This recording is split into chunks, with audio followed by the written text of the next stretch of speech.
Well, it's everyone's favorite time of the year. It's the never-ending GM's podcast, live podcast for the draft.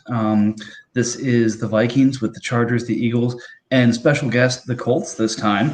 It's one of the great things about this podcast, in the marathon, that we have people come and go who may not normally be on. So, guys, thanks for joining, and Chris, aka Colts, good to have you as a participant, not just a viewer. Yeah, thanks for having me. Finally, it's been a while. And like I said, we've got two of the bigger movers and shakers, I'd say, of the first round. Matt, how many more picks do you have? I think we're tired of seeing you on the clock. I only have one, and it's in the third round, so we'll probably get to it in about 11 or 13 days, I'm guessing. I think the pace will pick up a little bit now that we're getting near the end of the first round. And speaking of, Chris, you just hit the so I guess you are now off the clock at 24. Yeah, I've made my pick. I took JOK. I'm sorry. I meant RJ. I'm having. I thought you said Chris. This is what happens when I'm on podcast in a month. I get a couple of jitters. Little rough on the first time back. So appreciate you guys sticking with me, especially the viewers sticking with me, because it's been a minute. It's tough when I'm not doing this 2-3 times a week because we're doing crazy shit. But anyways, what we normally do on this podcast, we go through the picks. We say surprises we like, we didn't like, what we thought was kind of crazy. And as trades and picks happen real time, we talk shit about those. So looking forward to talking shit about RJ's deal here in just a few minutes. Yep, it'll get processed shortly, I'd imagine. Hopefully our commissioners are on top of that too. Trades are 2022? Or not trades are. Processings are 2022? Oh, that is trades are. Yeah. We're both out of it, Mike. This is bad. We need to pod more often. Yeah. Everybody's out of sync. We missed 1 month of pod, and it just all goes to hell. Yeah, my fault. Had some personal stuff. I wasn't able to do this for a while, so it's good to be back. Can't believe you would go out and have a life on us, Mike. Well, it wasn't because I had a life. We'll just leave it at that. But anyways, starting at the top of the draft here. I guess maybe even just before that. So NFL draft happens. Then a week before our draft.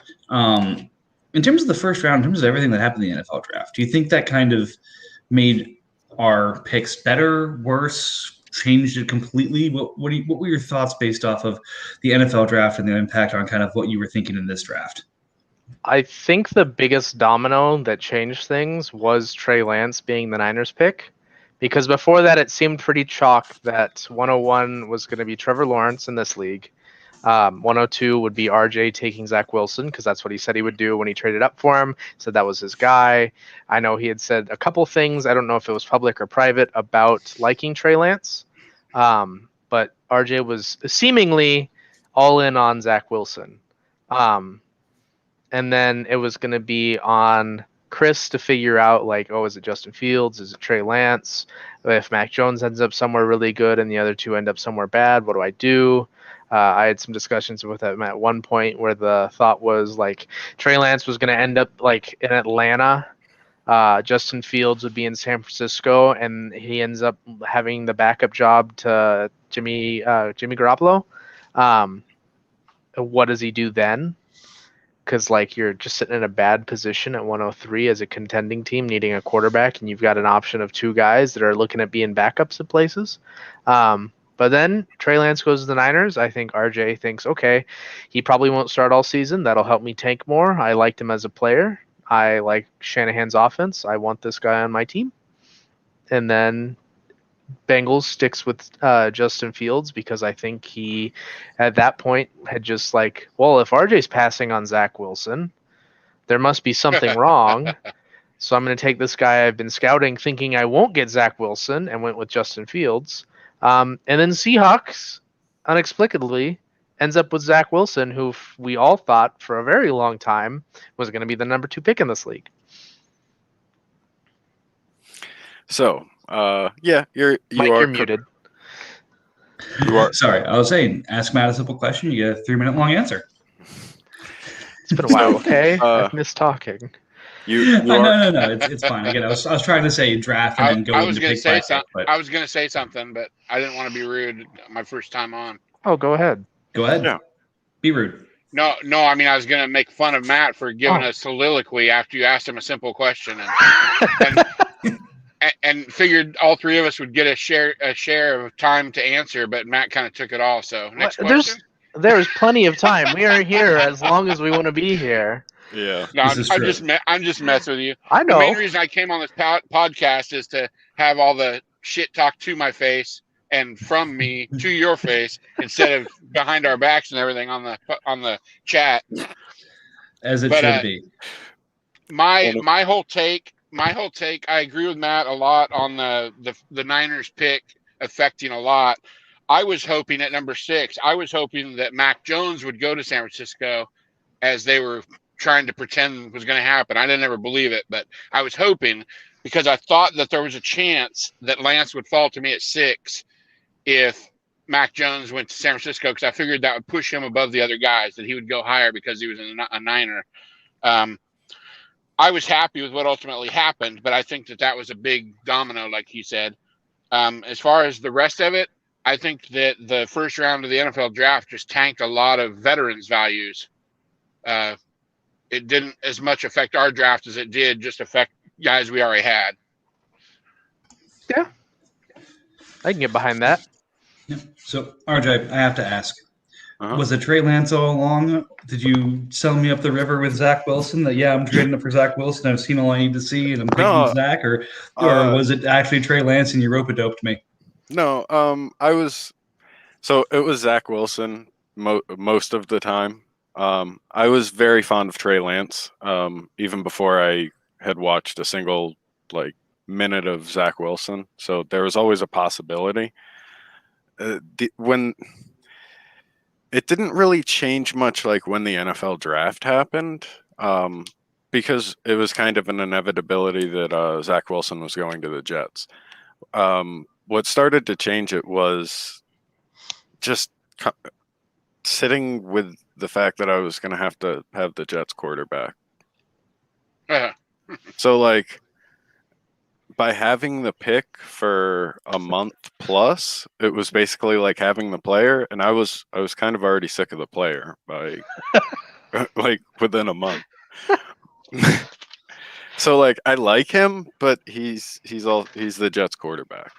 So what's the ceiling on the Jets quarterback? Poor Jets fans. And then I'm not taking Mac Jones. I don't care. He could have went wherever. I'm not taking him. So it was down to Trey Lance and Justin Fields, and both of them landed in amazing spots, and it was just a matter of who I wanted. And I just preferred Lance. Okay. I feel better now that I wasn't rope-a-doped. Anyways, let's jump into it. First pick.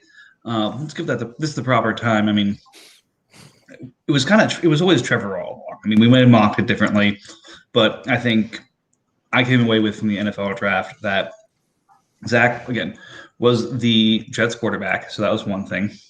Fields probably wasn't starting right away. Lance was in a situation where he really didn't need to start right away.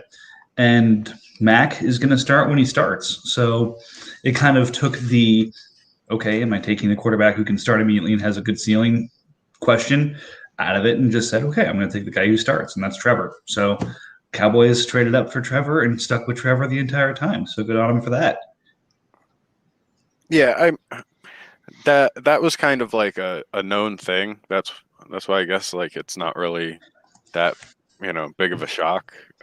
He did change his name to Tanking for Trevor around this time last year. So we knew that was his guy. Yep. No surprise.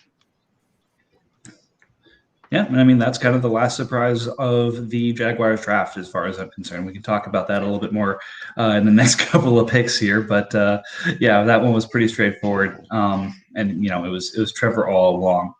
Cue Agatha theme. All right, so we'll move on to the 102. And again, talked about this a little bit, and we'll probably talk about it a few more times. It's RJ grabbing his QB of the future / guy he's going to make Matt or myself or one of the other 49er fans in the league pay 7 first-round picks for in a few years. How do you know we don't already have a trade in place? I would put nothing past us. But Trey Lance going to the Eagles, we touched on that a little bit. Obviously, him going to that system, being pro ready and being Trey Lance all along, I think was good for a lot of 49ers fans to exhale that it wasn't Mac Jones. I think a lot of us were thinking Fields, but I think we're all very happy with Lance. And I think RJ is going to be very happy with Lance because, A, it helps him in his long-term rebuild, and also should be a pretty good quarterback in that system. So yep. I don't know if I said it in the group chat. I think I did, but I said I woke up the morning of the draft expecting to take Zach Wilson, and that's exactly what it was.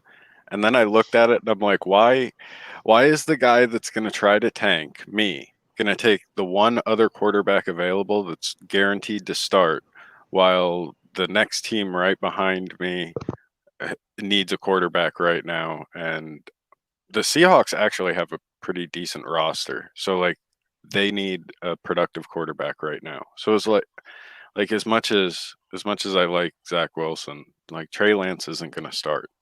And the fact that I can just get zeros while having like a very good quality quarterback for probably the next 3 to however many years. Yeah, there was a small glimmer of hope for me that RJ would pass on Lance, and then Chris Bengals would pass on Lance because he needs a quarterback now, not a quarterback in week 9. And then Seahawks would pass on Lance because he needs a quarterback now and not a quarterback in week 9, and would take Jones. And that I would be sitting there with Trey Lance available at 5, and then I could do something of sending Herbert to the Cardinals for Jimmy in 7 or something along those lines, and just get Lance at 5, and then get whichever one of the wonderful offensive players that Colts here didn't take at 6, and I would have just been through the moon. But alas, RJ takes the for now second best quarterback in the class. Are we sure that Lance isn't going to start? I mean, what if the Niners hire the trainer from the Chargers that stabbed Tyrod Taylor? Maybe they can do a number on Jimmy G. So my thought process is like right around the time of the draft of our draft, we were hearing Lance could sit for a season, and there were even some saying he might sit for 2. But yeah, okay. Zach Wilson's even if Trey Lance starts in week 2, Zach Wilson's guaranteed to start week 1, and then I just have to do more escapades to try to get less points every week. I mean, do you really? Your team already just doesn't have players. Yeah. Dude, I know he's a Jet, and I know he was guaranteed to start, but he probably wouldn't have gotten you more than 9 points a week, so he wouldn't have hurt your tank that bad. Well, exactly. And then do I want to look back at this draft and say I gave up roughly 6 firsts worth of value for a guy that gets me 9 points a week? You gave up 6 firsts for that? Just about in value. Yeah. Oh, I haven't been paying attention, I guess. You slammed him for it. It was why we had the first pod roast. Yep. Oh, in fact, I believe the C word came out.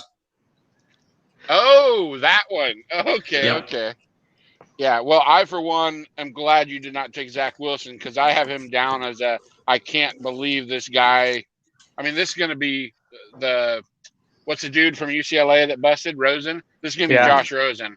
It's going to be Josh Rosen. It's not good. But I get it. I mean, he's a 4th quarterback, and a team needs a quarterback. They take him. I get it. But, yeah. I'm jumping ahead, but, yeah. Zach Wilson's I don't like him at all. I dig the take. I think he has the possibility. Like, he has the lowest floor. Like, he could be a complete bust, especially with the team that he's paired with. Like, he could just not be employed in 3 years. That's Mac Jones, but point stands. No, Mac's got Belichick. So Max floor is a lot higher. Bill lied to all of his fans for a year and a half by telling us we were going to have a quarterback-centric power run offense. And then we got the slow white guy that just drops dimes. Hey, he has the same measurables as Deshaun Watson. Didn't you hear? Hey, since we're on that subject real quick, I know it's kind of an aside, but I was listening to a podcast and they were talking in depth about what you're discussing, and they were talking about about Belichick and the Patriots offseason moves, and brought up some interesting points.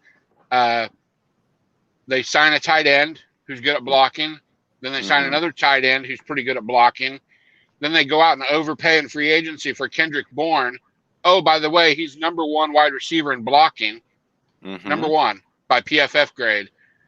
And I don't think Aguilar blocks much, but or whoever that other guy was they hired. I thought it was Aguilar, but yeah, Kendrick Bourne is a blocker. So the guy had the same take as you. He was saying basically they're setting up a power running game, and you should acquire Damian Harris and some Sony Michel even. Yeah, and if they drafted somebody, obviously then too. Yeah, and that offense is made to run. So like when he says Cam is his starter, he is not lying. That's exactly how that team is built. It is built around Cam. So like I just don't understand why they would just take Mac Jones. Like I probably would have taken somebody else in the first round and let one of the like Mills is more mobile than Mac Jones. Oh, you don't think the first round QB that was taken that has the absolute worst college grade of QBs on the move throwing last year is good on the move? You don't think he is? No. Oh, damn. I would have loved New England to take Mond in the second or third. In second, he went first. But but Mac Jones was going to go to the Niners offense that is predicated on being able to run a bootleg and moving out of the pocket to throw on play action. But exactly. And the third time he trips over his own feet, Bill's going to pull him out and never let him see a football again. That's going to be beautiful. I'm sorry it's your team, RJ, but I'm here to watch Mac Jones fail. Poor Mike pushed the podcast card down the hill and it just ran away from him. This is what usually happens. It's all good. And frankly, this is the episode for it to happen on too. Yep. But I mean, I'm definitely not above giving, Matt some shit whenever possible. So of course I had to. So we've touched on Zach Wilson, but we've missed Justin Fields completely. How's everybody feel about him? I love that pick. I mean, I think I think he's the second best quarterback in this class as far as safety anyway. And I don't mind him at all. The only thing I don't like about Justin Fields in Chicago is he's going to be good enough to keep Matt Nagy his job. And that's going to limit him long term. I've heard that from Chicago fans. Yeah, that's unfortunate. Yeah. But if he develops at all, he should be able to be better for Allen Robinson. I mean, he'll be good. Like he will be a good quarterback, and he'll be good enough to keep Matt Nagy in the head coaching position for at least 3 more years. And then if by then this league is still around, then Chris will hopefully, in his case, have a QB with an actual head coach at that point. If this league is still around, don't put that out there in the world, man. I'd say that every year. Okay. This is don't put that on the one world, man. One of my favorite leagues, man. It's got the league's not going anywhere. Still, but yeah, this was a really fun pick for me because, again, Chris's team screams Zach Wilson because he needs a guy who's going to start immediately. He is a competitive roster, so the guy who's going to start immediately should be the guy he goes and takes. Instead, he does a heel turn and says, "You know what? I'm taking Justin Fields," and I will say, probably took the guy with the best upside. I talked to Chris like a good amount like the week leading up to it. He would ask me like who I was taking, and I was upfront with him. Like I told him it was like 50-50 for most of the week leading up to it, and then I was pretty sure I was going to take Wilson. Then like I sat down for 15 minutes and decided on Lance.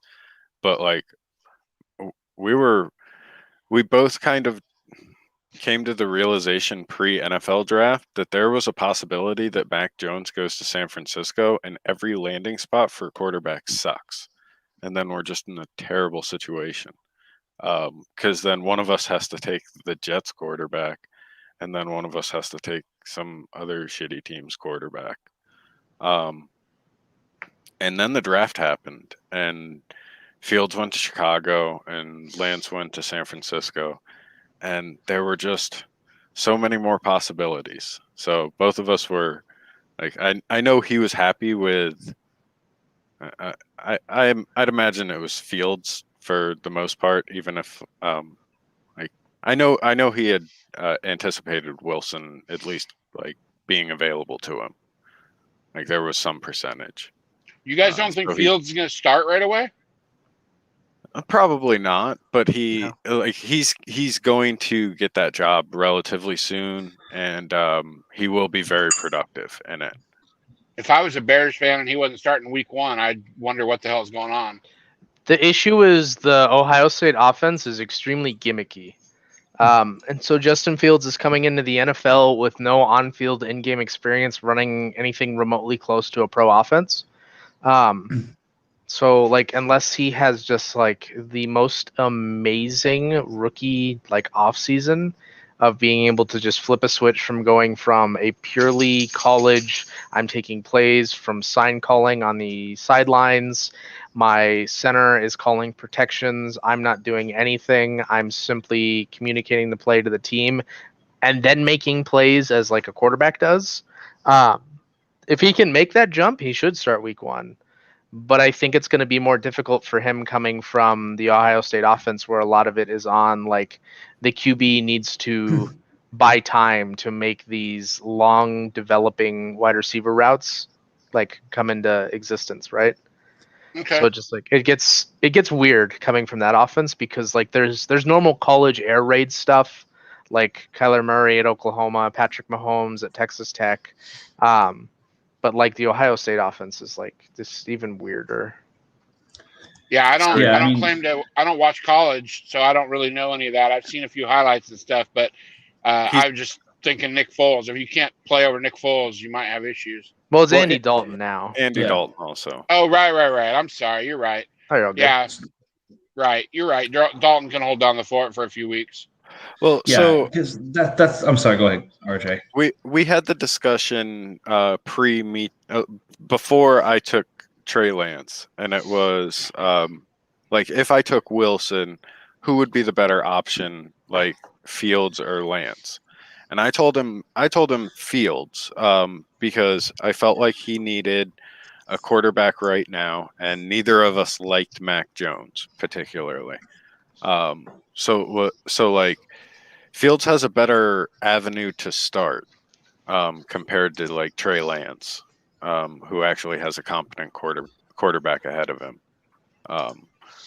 Not to say Andy Dalton wasn't competent at some point in his career, but he's certainly a shell of himself at this point. So like he has massive upside once he gets that opportunity. Also, if you look at his projected stats on MFL, he's going to break some type of record.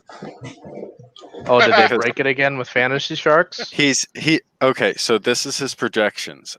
6 completions on 17 attempts for 1,050 yards. Wow. Yep. Yeah. Got a cannon. Quite possibly the greatest game ever, with no touchdowns, no interceptions, 12 rushing attempts for 2 yards. God, I hate Fantasy Sharks so much. He's gonna throw for 1,000 yards on 6 completions. Yeah, you heard it here, folks. Checks out. So again, I as a Buckeye fan, I love Justin Fields. I really wanted Fields to go to San Francisco. I don't think he's going to start right away, and I think it's going to take him a little bit of time because I think a little bit of what Matt was saying. He's never had to manage a pocket before. He looked to the sideline, had the play called for him, knew what his reads were. This O-line managed protection. He basically just executed the snap count and then went. Ohio State does, again, it's an air raid, I would say, based system, but it's a lot of crossing routes and some longer developing routes. But point is, you know what your reads are, execute your reads, and you're going to be a pretty good quarterback as long as you can get the ball where it needs to go. They definitely put some more stuff in there to go towards Fields' strengths in terms of mobility and everything there, but he's never managed a pocket before. I'm calling in a 12-word long cadence that says the play, the protection, and everything. You have to understand the cadence.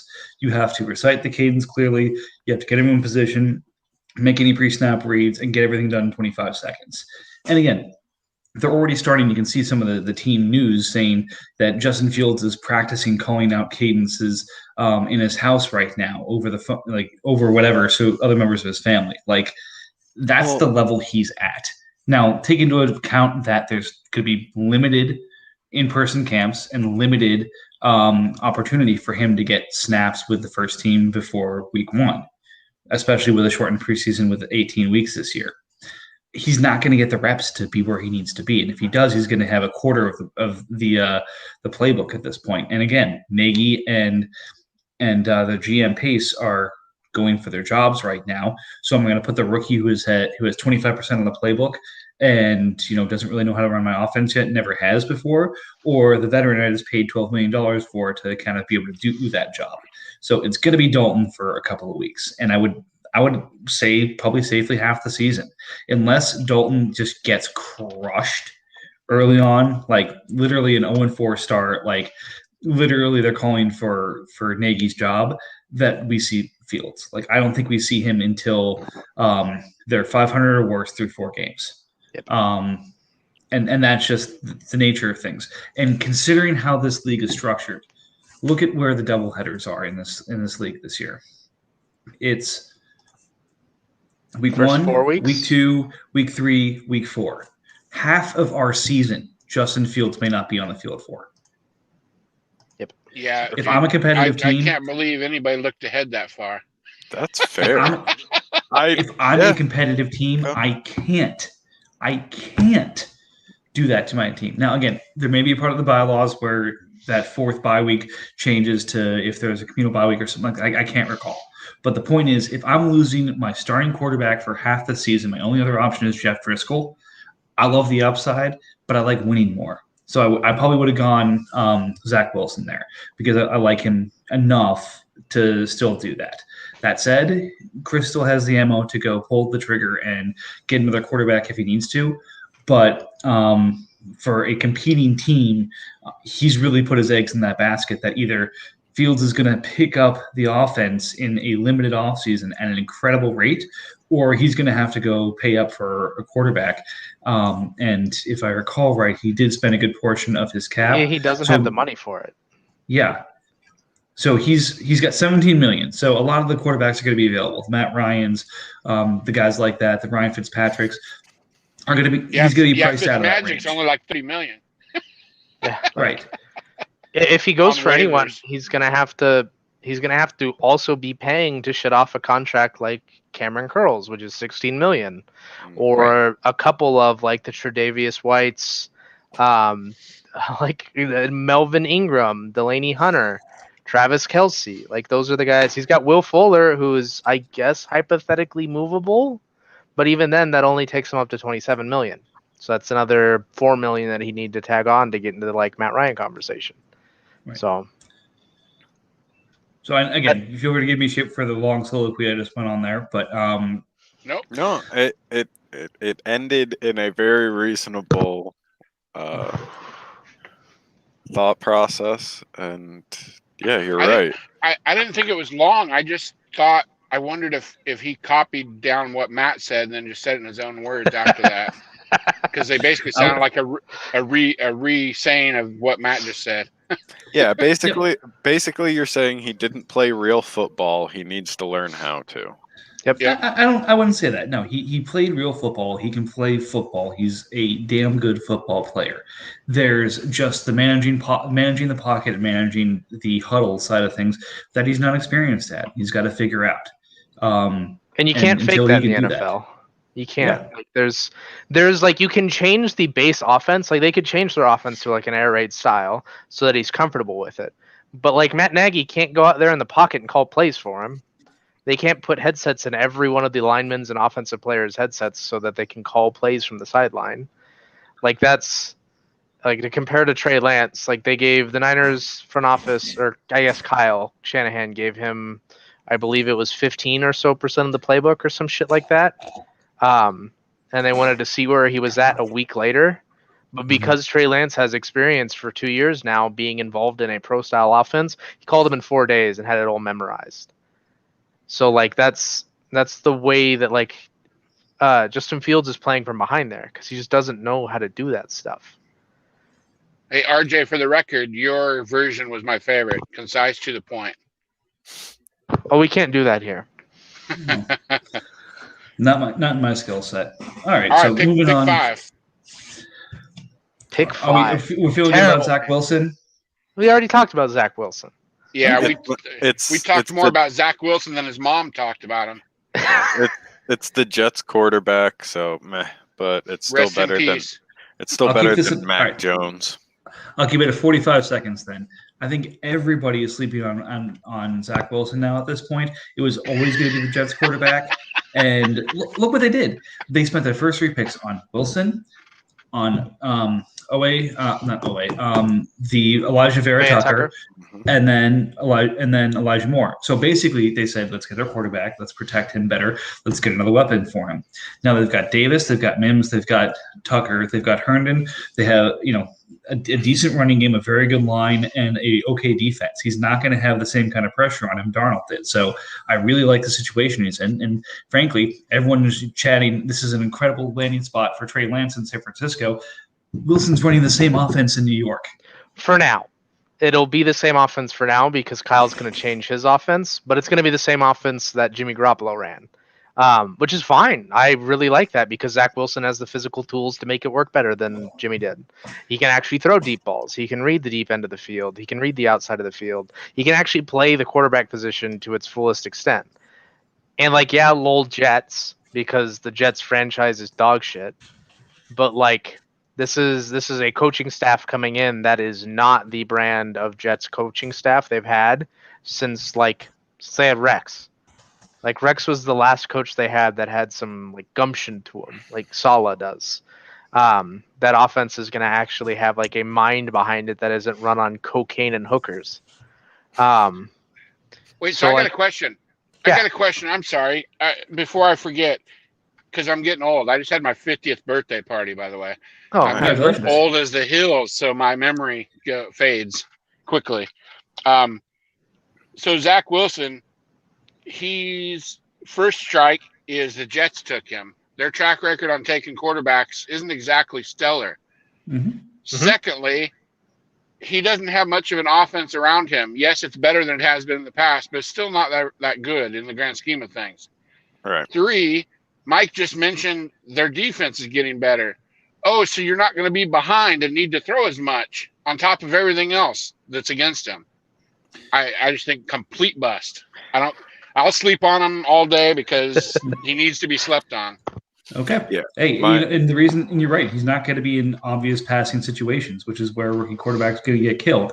If a defensive end or a outside linebacker can pin his ears back and come after you and not have to worry about the threat of running the ball, then good night. Doesn't matter if you're Trevor Lawrence, Zach Wilson, or Andrew Luck. You're going to be in trouble. If he's in close games, yes, he might throw the ball less, but it also means he's not going to have guys pinning their ears back and coming after him every play. Right, but how do you score points again? I forgot. Oh, it's passing yards, right? And running yards, and he's more mobile than. Is he going to be running? Okay, if he's going to be running, that's cool. I'm guessing that they probably won't put him in that much danger that quickly, but yeah, I just don't see it. Agree, disagree. Yep. All right, now to the real controversial part. Pick 5. Do we even have to talk about this, or can we just keep going? There's nothing controversial about it. It's a horrible pick. Exactly. Why'd you take the running back over the generational talent at tight end and the, I guess you guys think, really good wide receiver? I'm gonna share a secret with you here, RJ. If the tight end's name isn't George Kittle, Travis Kelce, or a wide receiver playing in an offense with literally no other talent that is just slotted in as a tight end at Darren Waller, they're not worth it. Oh, I know. We've had these talks. I just Yeah. want. Kyle Pitts is going to be a great player. That dude's Oh, yeah. awesome.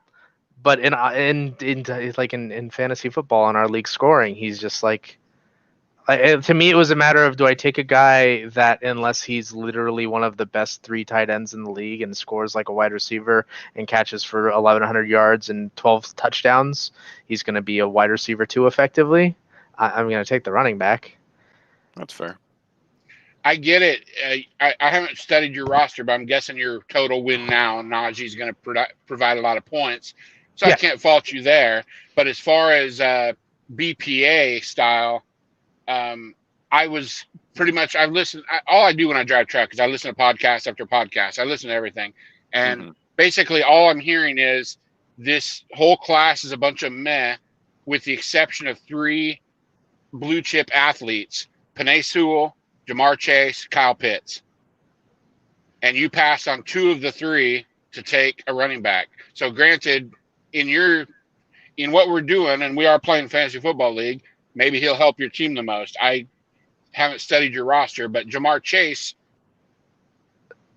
I mean, even if you didn't want to do Pitts, I get it, but Chase is going to be amazing too. So the way I was looking at it was I had pick 5 and pick 11. I was going to get 1 running back, 1 wide receiver. I was going to go 1-1 the whole fucking time. I wasn't ever going to run into this season with just Antonio Gibson and Darrington Evans, as much as I think Evans will probably be good. Oh yeah, see, Mike is absolutely shocked by that one. The weight that I had to like balance was, do I go Jamar Chase and then hope ETN falls to me at 11? Because I'm not a fan of Javonte. I fucking hate the Denver organization. They have a bajillion mouths to feed there on offense. They can't manage a running back to actually save a life. Like, if you gave whoever is running that offense, like, gun to their head, like, you have to manage a running back for more than 1 season to where they'll be good and usable, and it's going to be a good running back. I'm pretty sure you just end up with a dead head coach there. Because they just actually don't understand what the fuck they're doing.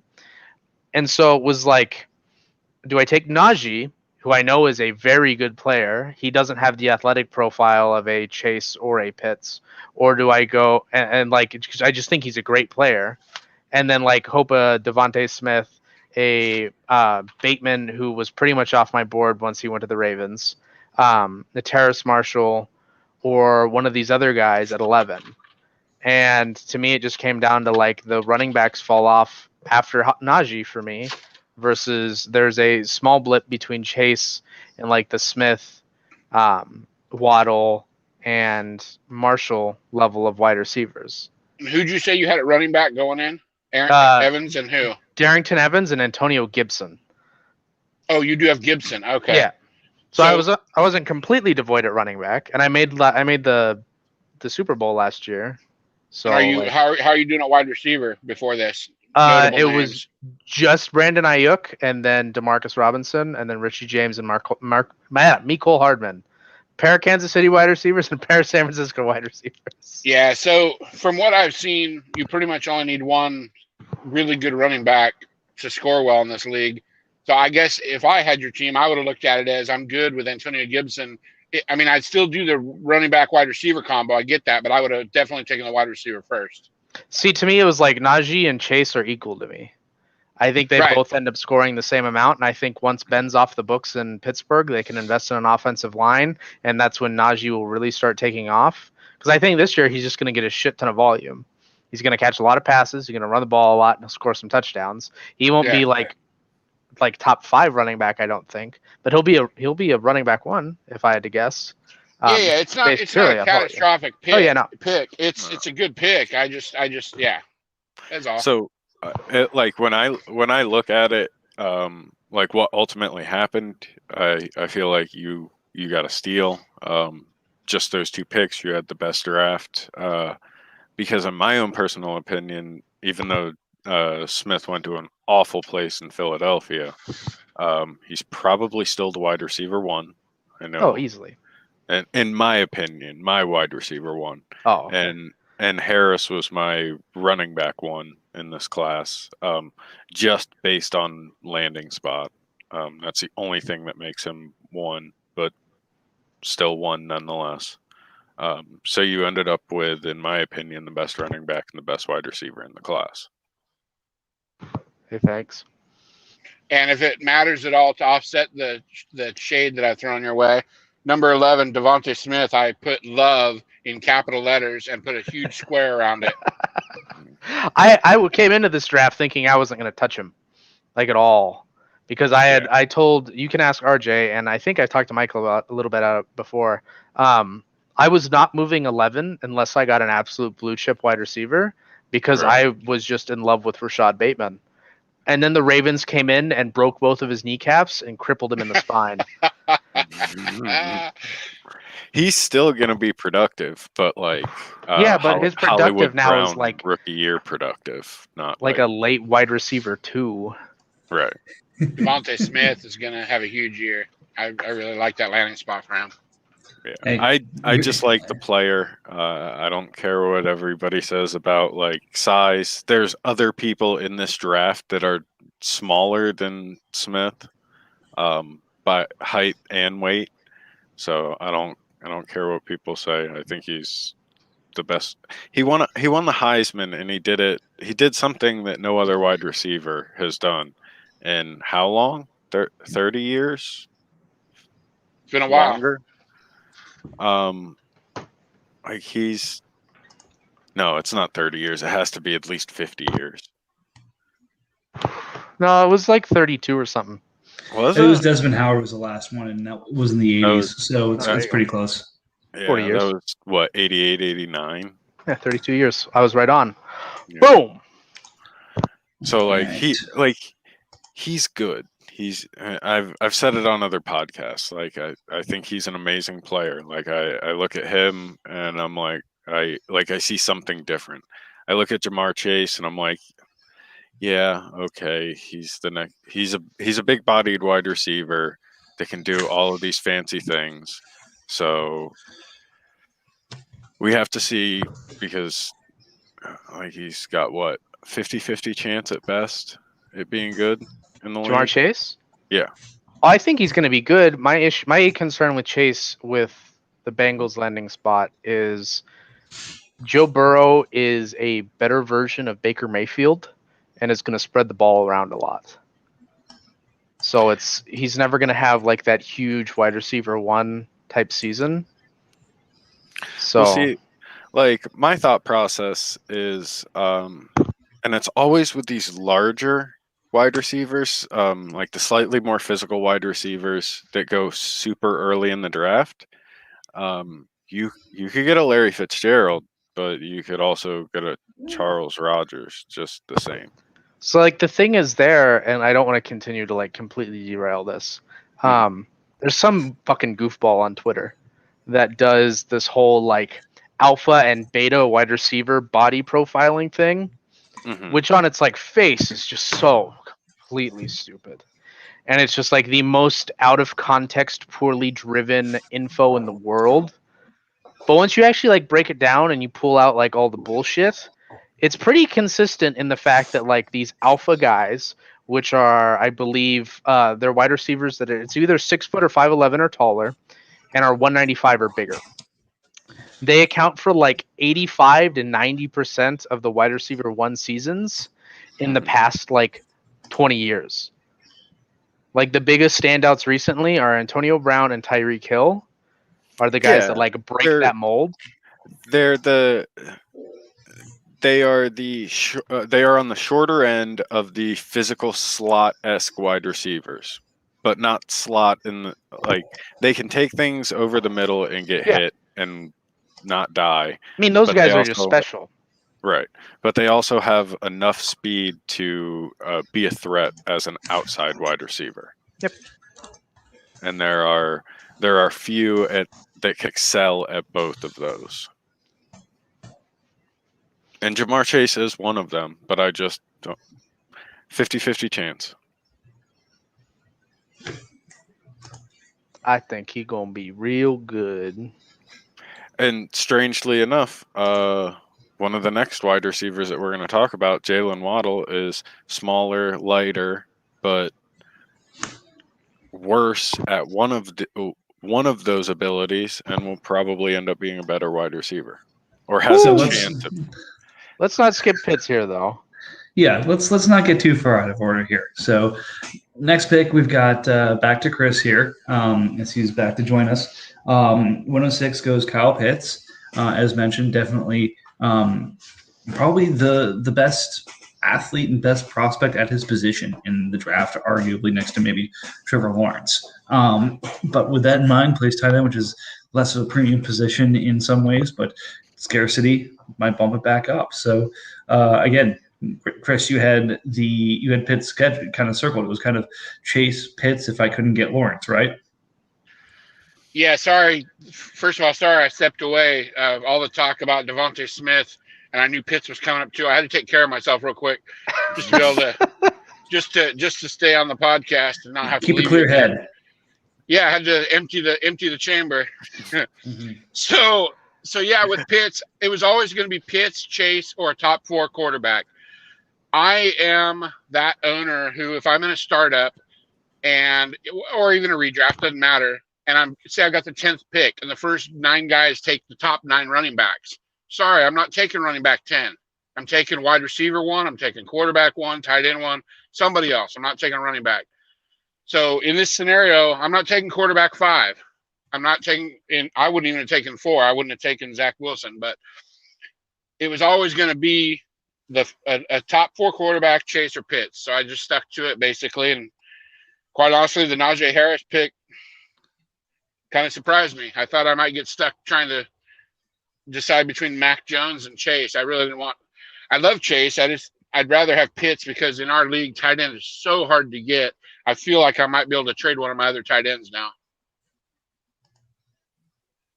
Yeah, it's a position that, so like all the teams in the middle of, like in the middle or like middling just outside of the playoffs, they're the teams that are good but without those defensive tackles, tight ends, safeties, like the real like stud ones. And tight end out of those 3 is probably the most valuable and comes at the highest premium. So if you can use a draft pick, even if it's a high draft pick, to get one that's going to be in the league and going to be consistent, yeah, they don't have to be like top 3 every year. But just to have the longevity, as long as they're going to be there for 7, 8, 10, 12 years, like, it's definitely worth a pick. If I'm not sitting there on my team with Mike Gesicki and Robert Tonyan as my tight ends, and like we just replace those guys with like a reasonable back end running back, and then like a Mecole Hardman level wide receiver, like I slam Pitts at 5. Mm-hmm. But to me, it was a matter of like Pitts is going to be great. Like that dude's going to be really good. I don't think he's going to be on the level of Kelsey or Kittle for a while, just because I think those guys kind of transcended the position. And I think the guys that are around Pitts in Atlanta just are going to limit him a bit. Not like overly, but to an extent to where he's not going to be sitting at like 1,100 yards and the 12 touchdowns or whatever I said earlier. But like in time, like those dudes like Julio will be gone. He may be gone this year. Calvin Ridley is good, but Calvin Ridley is a limited player. Like he's not I don't see him as your prototypical wide receiver X guy that's going to go out there every season and drop the bajillion yards and several touchdowns he did this year. I think Pitts can do that. So I think long term, he's a great pick, especially for your team where it's like you're having a lot of holes and you've got a lot of guys that you can trade off this summer, like the Lawrence guy contract. You've got that, which is great. You could auction him. You could trade him off when somebody loses a DT in training camp. That gets you more value next year. And it's just like you build your team around a guy like Pitts, and it's looking really good in a year or two when you've flipped over all the guys you have on short-term deals and have started building around him. I actually want every single tight end you own.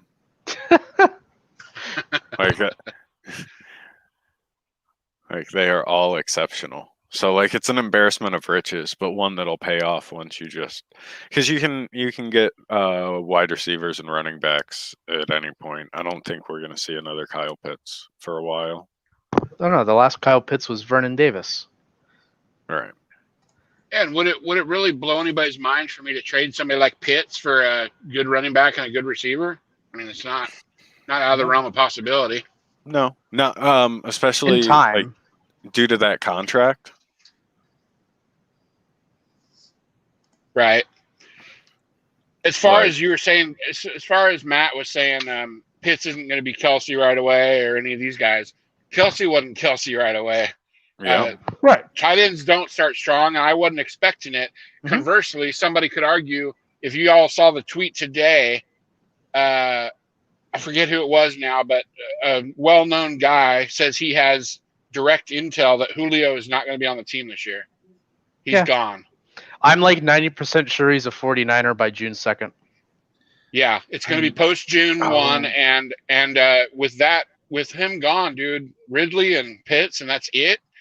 And Hurst, obviously. So, yeah, it's I now that if Julio leaves, it would not shock me at all if Pitts actually had a Evan Ingram type rookie year. Yeah, put Jacksonville.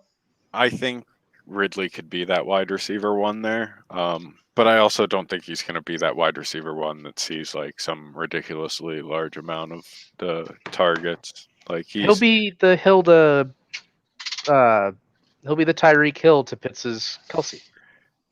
That's fair. I mean, one's going to have like 120 targets and the other one's going to have like 100. Yeah. That's fair. They just need to find their Patrick Mahomes. Hey, I'll tell you what, Matt Ryan is not, he's got to be pretty happy to be where he is right now. Oh, yeah, he's great. He's until Julio leaves. Nah, they don't need Julio. It would help what they get back for him. What would they get back for him? I said depends what they get back for him. Again, the hypothetical trade I have in my head is Julio to Jacksonville for James Robinson and receiver. They're not moving Robinson. Jacksonville already has their running back hell. Yeah. Jacksonville already has their wide receiver one, their surefire wide receiver one. They've Shad Khan has loved him since the day he walked into that building, and he will love him and give him all the money in the world if he can. And that's Chark. Yeah. And hey, Julio learned from Roddy White. So why not have DJ Chark apprentice under Julio? And instead, you have the guy you just made irrelevant by taking Travis Etienne in the first round. Julio, I don't think Julio's at that age to where he would take a diminished role. He has to be the wide receiver one wherever he goes. And he still will be. I think Atlanta would respect him. I think Arthur Blanc has enough respect for his players to let them have some input on to where they go, especially like a Julio Jones. Or if they did, I hope so. If they did make efforts to get rid of like Matt Ryan when that idea was stirring for a while just because of his cap hit. I'd imagine he would accept input from the player, and I don't think Julio would willingly go to Jacksonville. And so, speaking of, we now have finally a trade to break here. So we are 53 minutes into the podcast. This trade was accepted before we hit play, and it's not exactly the middle of the night here, guys. So we might need a trade czar for 2021. But anyway, a trade has been executed between the Eagles and the Dolphins. The Eagles have sent the 24th pick, which is the current pick on the clock, and the Bengals' third-round pick for 132, and the Dolphins' second-round pick next year. So dropping back 8 slots and upgrading from the Bengals 3rd to the Dolphins 2nd, and the Dolphins are on the clock. RJ, since this involved you, what were you thinking? Just good value. First and He second wasn't. are always first and second are always good. I had a lot of offers of just 2022 first, which I probably would have accepted, but just to move back 8 spots. The 3rd rounder doesn't really do anything for me, but the 2nd rounder, like, those are one of the picks that you always like to have. Mm-hmm. So the 3rd and the 2nd are both 2022? Yes. Okay, and how does it compare? Will your 3rd be late and his 2nd be early? The 3rd that is traded is the Bengals, and it's his 2nd. So Dolphins, I haven't looked at their team. I don't want to. Dolphins is a contender. Yeah, they picked 24th this year. Yeah, and they added a lot of things by moving Herbert. But Okay. I move into the 2nd instead of being in the late 3rd, so I'm happy with that. And all I do is move back 8 picks, and I don't even know if there's anybody that I really even wanted at 24. Well, then you should just pick somebody and drop them to the waiver wire. Exactly right. Don't give somebody else value. What are you doing, man? That's why I don't think he did. I think he got a good trade out of that. Really? Yeah. Now, if he was moving from the late 3rd to the early 2nd, then I agree. I would like it. But 8 spots in the 23rd or 24th overall pick, I don't know, man. I still think that there's some value to be had there. I mean, if you're happy with it, great. That's cool. But I'd want more. And wasting no time, Miami has made their pick with the 24th pick in the draft. The Dolphins have selected Gregory Rousseau. So the run on edge rushers continues. Miami trading up to make sure that he got a piece of the edge rusher pie here. So Rousseau is gone, stays in Miami in our league, even though he goes to Buffalo in real life. And now the Steelers are back on the clock. We've got a couple players to talk about before we get to the Steelers' first pick. But we'll go ahead and keep that process going here. With the 7th pick, Cardinals getting Jamar Chase. I think this is one of those that wasn't surprising, but I think at some point, talent took precedent over need. I think a lot of us had mocked Najee Harris to the Cardinals because it was both need and value. But, in this case, Chase being there and Chase being one of those can't miss prospects of this draft, for $4.4 million right next to DeAndre Hopkins, wham, bam, thank you, ma'am. Kind of surprised Mac didn't go here, but I mean, the 5 through 7 was going to be some order of Jamar Chase, Najee Harris, and Kyle Pitts, unless Mac Jones slipped in there at 6 or 7. Which, knowing now, because we have Colts here on the podcast, he was never, ever, ever going 6th. That would have left only 7 as a possibility, given the questionable future of Jimmy Garoppolo as a quarterback somewhere. Well, had Mac Jones gone to San Fran and he didn't jump ahead of everybody, if nobody took Mac and he went to San Fran, I would have taken him 6th. Oh, he would have been gone.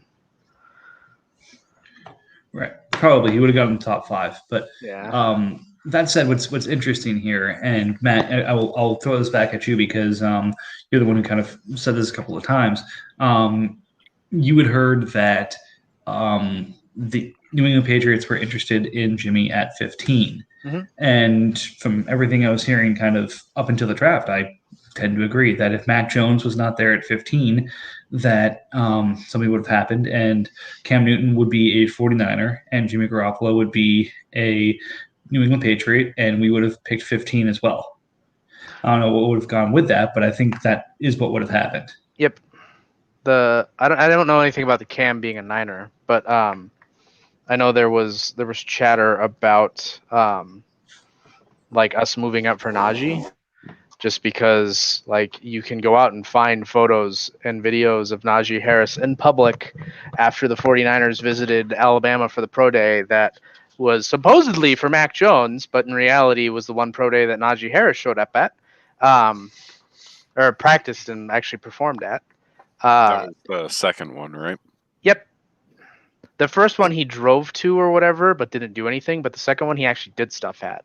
Right. And that was the one the Niners were at. And everybody thought it was about Mac Jones, when in reality it was more than likely about Najee Harris.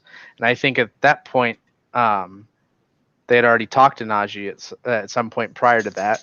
And he had gotten in his head that, like, okay, if the Niners are at 12 and their QB's gone, they're taking me. So then it evolved into, okay, well, the Niners are moved up into the top 3. If the New England Patriots make a move to trade back with San Francisco to pick up Jimmy, pick up their second, pick up whatever else is involved, and the Niners are picking at 15, now it's Najee at 15. And so that would have changed a lot of very fun things, I think. Real NFL teams shouldn't take running backs in the first round. Oh, they shouldn't, but it's weird. Like I am a fanboy that I support whatever my head coach does because I trust in him and believe that he's simply just like picking the players that are going to fit into his system the best. But with the way the draft shook out, I think the Niners are going in a totally different direction than what Najee Harris would have brought with them at running back. So I think at the end of the day, it may have just like not actually been a thing at all. Like, I think the reality of the situation is once they got up to 3 and they decided Lance was the guy, that they have decided to completely change how this offense works. And Najee Harris would not have fit into that at all. No, I think that makes sense. And I think it would be really fun at some point to just kind of have a full-on tell-all of these are all the things that actually happened or were on the table from my team. Like, I think if you read some of the GMs who have written biographies and my time with this team or my time as a GM or stuff like that, they kind of allude to some of these, but it'd be really interesting to kind of get a full discounting of, hey, here's everything that was on the table with the 2021 draft. And just kind of say, look, we talked to, of the 32 teams, we talked to 28 of them and had stuff lined up that if this happened, we were doing this. If this happened, we were doing this. And just kind of understand the inner workings of this, because so many people, I think about, draft as a fantasy draft. Like, oh yeah, we get to this pick, I call this guy, we make a deal. It's like, no, these guys have had multiple phone calls, multiple, discussions, have sent scouts every which way, have multiple scouting reports, and are doing this stuff in real time. This is a lot harder than it looks. And it'd be really cool to kind of get a step-by-step walkthrough. And I know they kind of have like Peter King, who has gone behind the scenes a couple of times to do these kind of exposés, but really cool to be like, okay, pick 1, pick 2, pick 3. Like, here's what, if this happened, we had this. If this happened, we had this. Like, what the different things on the table were.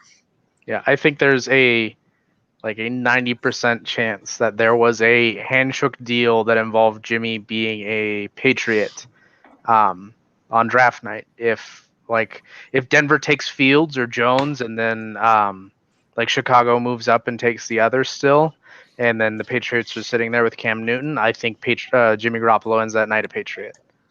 And I think we've been somewhat blessed, Mike, because like Kyle Shanahan and John Lynch have come out and just basically like called the bullshit on all the Mac Jones to San Francisco rumors, and said like not giving us like a full-on timeline, but just straight up said like, oh yeah, like Kyle was just chilling in Mexico when the trade happened.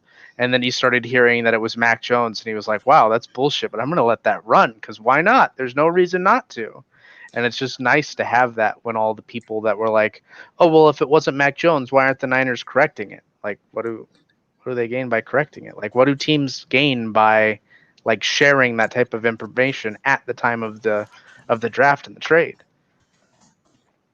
I don't know about at the time, but I was hearing a lot of stuff about the NFL is so concerned with some of this stuff slipping out before the broadcast. They don't want the top 4 or 5 picks already determined and announced. They basically want everything to play out. So they were probably all about the subterfuge.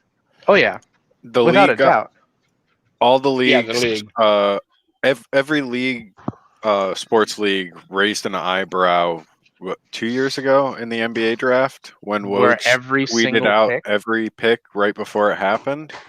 And everybody kind of was like, they don't want, and they also don't want Laramie Tunsil situations happening again. They don't want people smoking weed out of a gas mask? No, they just don't want that stuff to get out. I think they care Oh, I less see. about that because that at least that drives somewhat of a hype during the draft. Like Penny Sewell dropping a little bit during the draft got a little bit of buzz going because everybody just assumed like, hey, this guy's a top 5 pick, and then he ends up down in Detroit, which isn't like too far down, but like he wasn't at like 4 or wherever people were mocking him at.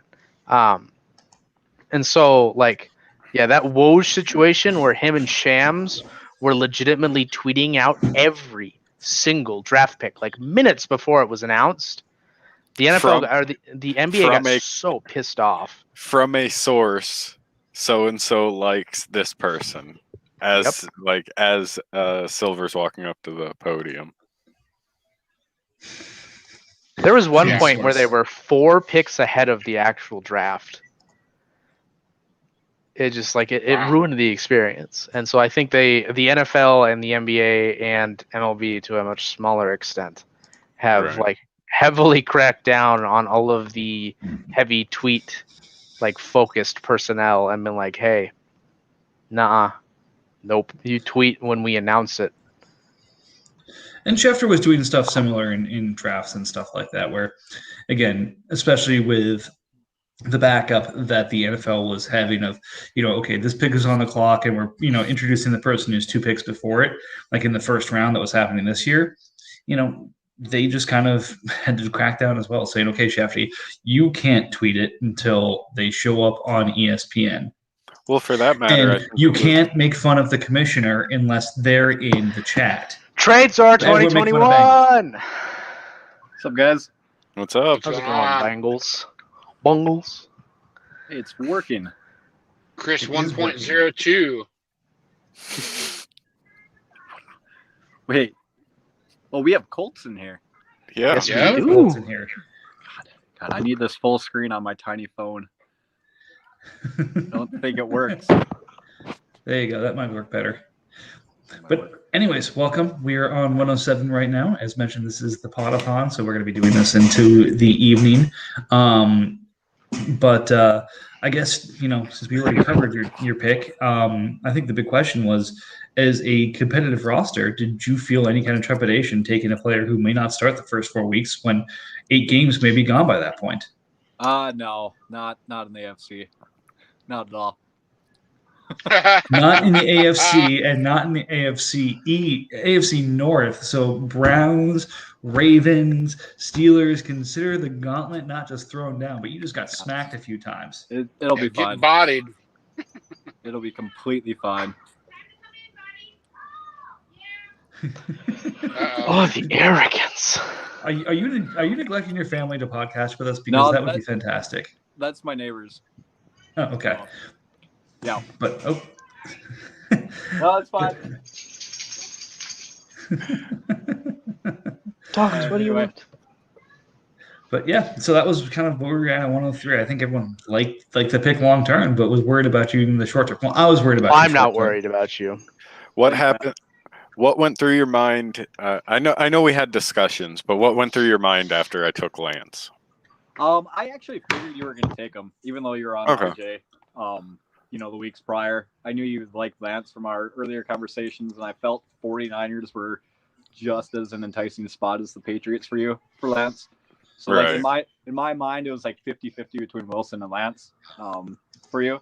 And then from my perspective, I like Wilson too, but I like the rushing potential that Fields has. So if I need to go a few weeks taking a 0 at the QB spot, I mean, we'll make it work. Right. I know we had talks throughout the week, and I tried to be as transparent as I could without like coming out and saying like, I think I'm leaning Lance. But like, yep. I tried to be like honest and at least ask you, did you do your homework on Wilson in case he's available? You both hoodwinked me.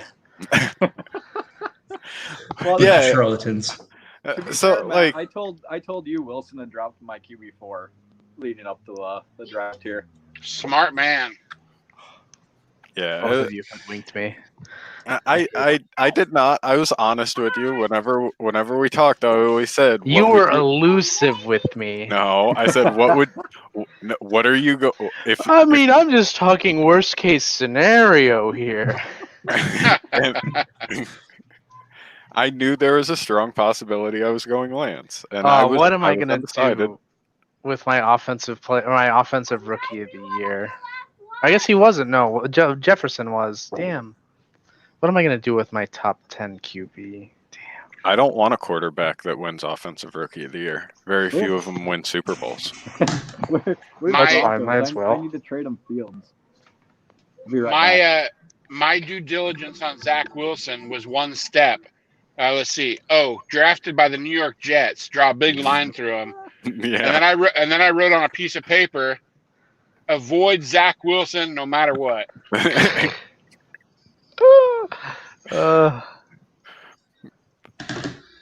Yeah, his floor is like 3,000 passing yards. His ceiling's like 3,900 passing yards.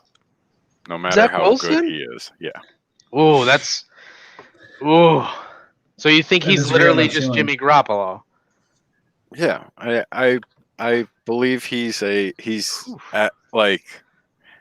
peak. He could be the 17th best quarterback in the league. Wow. You say his floor is 3,000? Yeah, 3,900. No, he said I thought his he was ceiling was I thought he was 3,900, Mike. Yeah, ceiling was 39, but I thought he said his floor is 3,000. Isn't he a Okay. running quarterback? Wilson? No. He's a passing quarterback. He's a pass first. Oh, okay.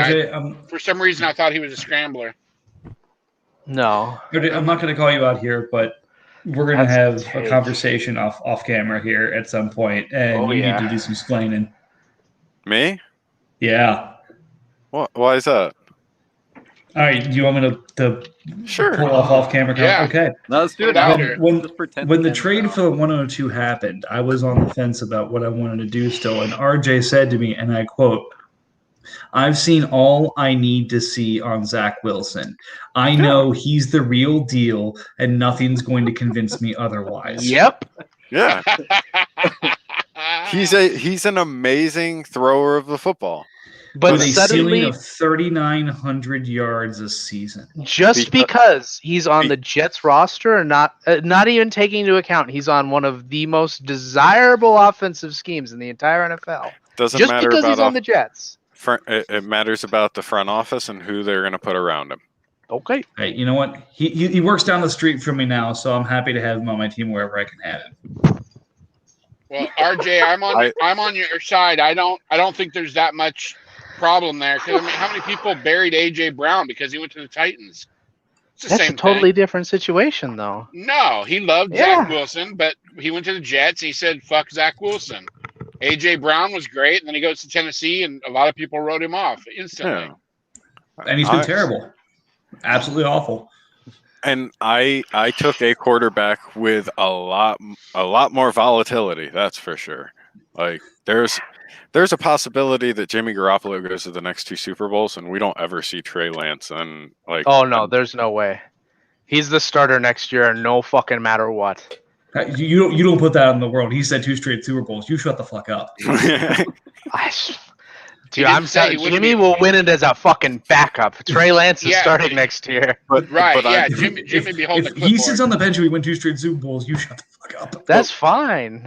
Trey Lance won't, but Jimmy will. With that said, I'm also fine holding on to him and him eventually being Steve Young, who plays in their late 20s and still ultimately wins an MVP and plays at a high level. I want to know at what point you decided on Lance, like in your mind, where you actually switched. Like not when you 45 minutes before I was on the clock. Like literally when we talked, like I was awake probably an hour before the draft. Still Wilson.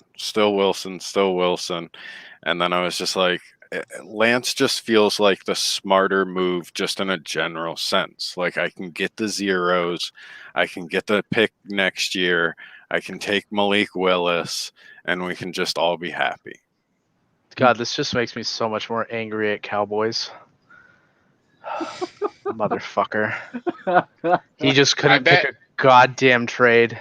Dude, All right. Oh man, that would be Hey, great Mike, had you actually Mike, managed to get RJ, 101. Yeah, Chris. RJ Don't wanna hear actually it. had Lance as his guy about 10 seconds before he wrote that fiction to you. It No, wasn't. He didn't just write it. He actually said it. We were on the podcast. It was after the podcast. Oh, on the podcast? Okay. Yeah, it was after the podcast. After we finished, we were talking through trades, and I was saying, I hadn't decided between Wilson and Fields. Yeah, I had already seen Trey Lance's pro day, but I already knew what Trey Lance was, so I wasn't like, "Oh, I'm super impressed." Right. I saw Wilson's pro day, and I fell in love. I thought he was amazing. But like I said, like once I acquired the pick, I'm like, all right, I have Wilson, and then just sitting on that, like, and then it became like a very real thing of him, like almost a guarantee, which it ultimately became. He was going to be the Jets quarterback, and just at a certain point, I just started to not like it. All right, so let's keep this going here. On to the 108. Waddling the Rams. Speaking of, Jalen waddling on to the Rams roster. Again, one of those where this was. I'm sure he was hoping Pitts was going to be here because that would have been the best fit for his need and value. But again, needs that second receiver here. Just had Marquise Brown before.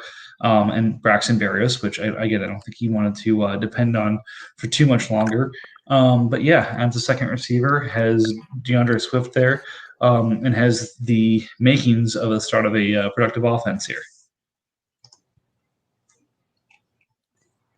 It's something. Yeah, I like him. I already said I think Smith is like my wide receiver one, so I probably would have like every wide receiver pick prior to Smith. I would have went Smith, but I don't hate any of the top three. I know at some point I wasn't. I was. Which I means was you very. definitely don't draft Smith. You draft. No. 5 minutes before. I think the world of him. I was going to say, just like he didn't need to see anything else on Zach Wilson. Chris, nothing changed for you. Anything else. The second RJ traded up to 102, we immediately got you on the Fields fandom, and nothing changed. You just ended up with Fields, and the guy before you took a different player. Let's be honest. I took the smart pick. Yeah, until Trey Lance starts week 1, and then you're sitting there like, oh, fuck. There's not zeros in my QB column. I already have Ben. I'm still going to put up points there. Okay, I'm sorry. There's more than 11 points in my QB column. What am I going to do? That's fair. Well, as far as Waddle goes, I love him. He looks so fast. I tried to find something wrong with him because somebody was offering me Bateman and a first for him after that part of our draft. Just a couple picks later, dude took Bateman and then trying to get Waddle from me. So I watched some tape and I was just like, man, trying to find something wrong with him so I can make the trade, but I couldn't. But then I realized I'm not an NFL scout. I thought Tavon Austin looked damn good, and what happened with him? So I don't know, man. He was damn good. People didn't know how to use him properly. He was before his time. Yeah, so I mean, if Waddle's not used properly, then he could go the same way as Tavon Austin. I hope that doesn't happen, though. So Waddle's Waddle's not 100% refined, like perfect at everything, but what he does, he's more than above average. He's exceptional at. Just a matter of if Miami uses him properly. Yeah, I mean, that's the thing is it's not like he's playing for some Sisters of the Poor or against Sisters of the Poor. He's playing, top college football guys everywhere, and he's still running away from everybody. Mm-hmm. I mean, and not just like he's wide open. Like Tavon Austin, a lot of his tape, he was 10, 12 yards clear of anybody, and he'd catch the ball and sprint in or he'd walk in. Waddle was catching the ball 3 or 4 yards beyond the line of scrimmage, juking a guy and just disappearing. Yep. And I was like, man, yeah, it's exciting to watch. Fast wide receivers scare me because there's John Ross. John Ross, Dorial Green Beckham. Every year there's some like physical freak specimen guy, and one out of 15 of them give you a DK Metcalf. The other of them give you a guy that's out of the league in 2 years. Well, see, I don't think Waddle's going to be like that, but like I don't like drafting these guys that like their best profile out is probably like the consistent deep threat guy. Like just as a like this is the skill they're going to have that they're very good at that just carries over well no matter if the coach is smart enough. But like he has other stuff that if they utilize him properly, he can be really good. I just don't trust the Miami coaching staff to utilize him properly, and it scares me. I think the issue is not really necessarily an issue, but it's identifying what these wide receivers do. Even with like pro scouts, I feel that the archetypes for wide receivers have grown over the years, but not at the rate that they needed to. Like we've only in the past 10 years started talking about slot wide receivers. Why is it that Canadian football has had slot wide receivers and a position for them, a slot back for 25, 30 years? Like because they get lesser talent. Well, yeah, but like I just think like 90s we grouped the wide receivers into like the Jerry Rice archetype, the slightly undersized, good sure hands, the like larger, big body, physical wide receivers like the Terrell Owens type, and then your like fast ones. And then your fast ones can either be like large red zone targets like a Randy Moss or like a shorter, faster.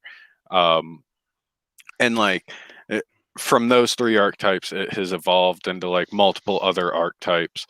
But still, I think even the NFL kind of misses some of the nuance for the wide receiver position, and there's like 7 or 8 different and it goes along with their body style and the way they play football. And like there is a short, fast, slot-esque wide receiver spot on Miami, and that is exactly what Waddle is. So let's just hope that they identify and they use him for that. And that's going to be a lot of screens where it's up to him to make the play. And then there's going to be a lot of them where he's on the outside by himself, and he's just expected to torch everybody on that side of the field, and he will do that. Yeah, I hope so too.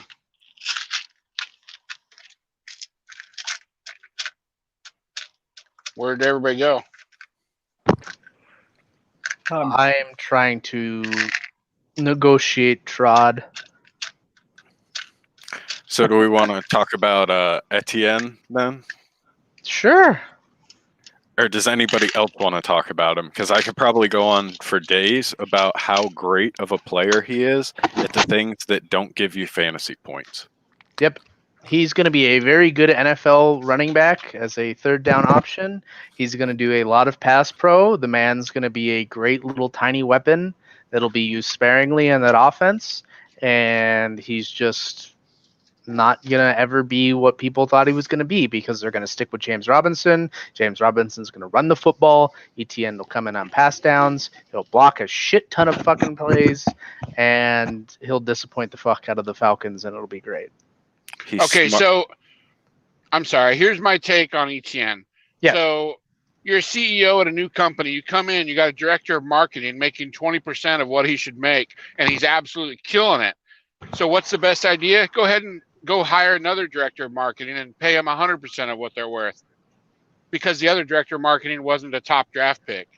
James Robinson's getting absolutely butt fucked, and I don't get why. Oh, he's not at all. He's not losing his production at the least bit. Yeah, whatever, dude. You can say that, but you don't spend a first round draft pick for a third down back. The Kansas City Chiefs literally just did that. He's not necessarily a third down. Yeah, how'd that work out for CEH? That's my point. What? He's good. He has good upside. I mean, people always should have identified that Jonathan Taylor was the better of the true running backs in that draft class. That was just a matter of like everybody hyped CEH for being a first round pick and being in a fantastic offense. But yeah, so maybe you don't realize that I'm on which side I'm on because I'm not making it clear. I think ETN could be a workhorse. okay. I don't necessarily fault them for drafting him if they say traded J-Rob. I mean, especially picture picking somebody up off the waiver wire and trade him for a first almost instantly. Somebody did that in our league this year. But if I don't Jags did that, James Robinson is nothing to them apparently, and they could trade him for something good and then draft ETN and he could take over. It's just a waste of a draft pick to me. I can understand like the sentiment of like it's a wasted draft pick. But you can't get good value for James Robinson. Even after the season that he had, he's at best worth a conditional 4th round pick. And that's just like that's true okay, so NFL value. But he was great. Why right. Why draft anybody that high? So ETN is smarter than probably 50% of the opposing quarterbacks that he will play against. Just sheer understanding the offense, understanding his role, understanding everybody else's role, what he has to do, identifying blitzes, identifying defensive schemes. And that is like that's going to be his like bread and butter. Like he's going to have a lot of games where he's 3 attempts for 16 yards with 4 receptions for 40 yards. But he played 55% of the snaps and was in most of the like large passing plays where the quarterback needed a couple more seconds to like stay in the pocket, and he identified the blitz and he didn't run his route and he chip blocked that linebacker and they got a 40-yard play out of it. Interesting. That's impressive. You know your stuff. I don't know college football at all. I just know highlights. He's wildly intelligent. He's like that is his value. Sure, he has the possibility of being a workhorse and just playing 93% of the snaps and seeing 27 attempts. Like that's not out of the realm of possibilities. But what they drafted him for was to protect Trevor Lawrence. Yeah, okay. So if James Robinson were to go down, ETN would be a monster. But you're saying short of that, you think J-Rob keeps first and second downs for the most part? Okay, so like this is my mindset. Like James Robinson isn't going to rush for 1,200 yards. He's going to rush for 1,055, and ETN's going to get 260 rushing yards. But he's also going to play like some absurd amount of snaps to where you're like, why did he play 267 snaps and only have 43 attempts? I see. Okay, that's fair.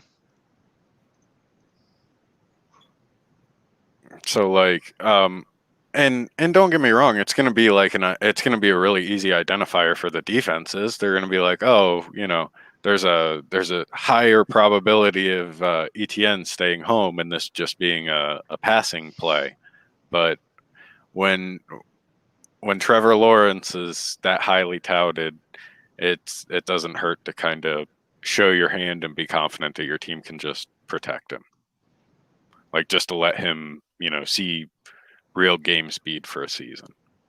Along those lines, then, would it be crazy to think that ETN could be on? I mean, James Robinson could still be in on 3rd down and ETN as well, or would that be crazy talk? No, that's see, that's the thing. Like he's undersized. Like he wouldn't be a fullback, but there's a high probability that he's just a distraction for a linebacker, while James Robinson just gets those 3 necessary yards. And last I checked, ETN actually can run receiver routes, right? Mm-hmm. So they could throw him in motion and have him do a wheel route, for example. They can, but you're also so like I said it in the chat, but like I think you'll see a lot of like weird scenarios where you'll see like ETN as a slot wide receiver, or like that inside wide receiver next to the tight end, and you'll actually see LaVisca Chenault lining up as the second running back. Yeah. Because am I the only one that thinks? I'm sorry. Am I the only one that thinks that Mike and Chris went and got a room somewhere? Probably. I think Mike is probably.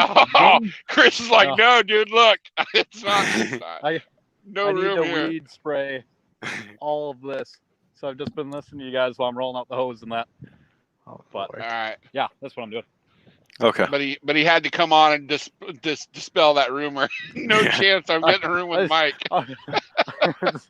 I'm still listening, but All right. had to let you guys know. All right. So what are we on? Number 10, Mac Jones. 9. Next up is Mac Jones to the Steelers. All of us hate him, so Yeah. Well, I think I still. Well, yeah, because Devontae went right after that. So yeah, did he need a quarterback badly? He's got Matt Ryan, so I imagine this is. I plan on moving Matt Ryan at some point because he's $30 million and has 2 years left. And I'm just taking my QB now type deal. Yep. Yeah, he actually offered me Matt Ryan, I think. It's funny, these guys that were offering me. I mean, Ryan Fitzpatrick one's kind of ridiculous because I was like, you do know that I had like the most money in free agency. I could have bought him if I wanted, but now you want my 106 for Ryan Fitzpatrick? Okay. But I made some like ludicrous offers. I don't think I made any for the 106. I think I made them for your second first rounder. Just like you were the culprit. I'm sorry. No, I never had I never had Fitzpatrick, but I've had like a various like carousel of unwanted quarterbacks through the offseason. And I'm sure I've thrown you some offers of like, hey, do you want Ben Roethlisberger for this mid-round first or some like wild shit like that? Right, and the only established starters that I got offered, like Matt Ryan, for example, and I think there was at least one other established starter that was actually somebody I would have wanted, although they were inflated salary at that point, and I couldn't have taken them anyway. But the offers I got were for not only my 106, but in a lot of cases the 123 as well, and in one case I think my future first also. Like, really, dude? I mean, I guess they saw the Stafford trade and were like, well, if Stafford can go for that, then Matt Ryan's better than Stafford, so yeah, I don't get wild offers like that, but I also don't send things like that out. That's just yeah. So, anyways, I think a lot of people thought I was desperate for quarterback, but they just don't realize that I've got this year or next year to get one, and I still got stuff to trade if I really wanted to get a lesser quarterback this year. But yeah, I can just tank one more year. It's not that big a deal. But my point was, if he was desperate for quarterback, not having to trade up from 10 to get one, that would have been a great pick, I think. Would have been a fine pick. I think it's still a really good pick. Yeah. If he can move Matt Ryan, I agree. I don't even think he needs to move him. He can just let him expire off his roster, I think. Yep. Moving him is just further value to gain, but if he can't, still he's got the $33 million time bomb next year to come off his salary as he's rebuilding. So yeah, you have a cheap quarterback and an expensive quarterback. They even out, and you potentially could have two starters. I mean, not two starters, but like two starting quarterbacks. Yeah, we're in a 32-team league, so like. Okay. Yeah. All right. Eventually, someone will come knocking for one of those quarterbacks. Mm-hmm.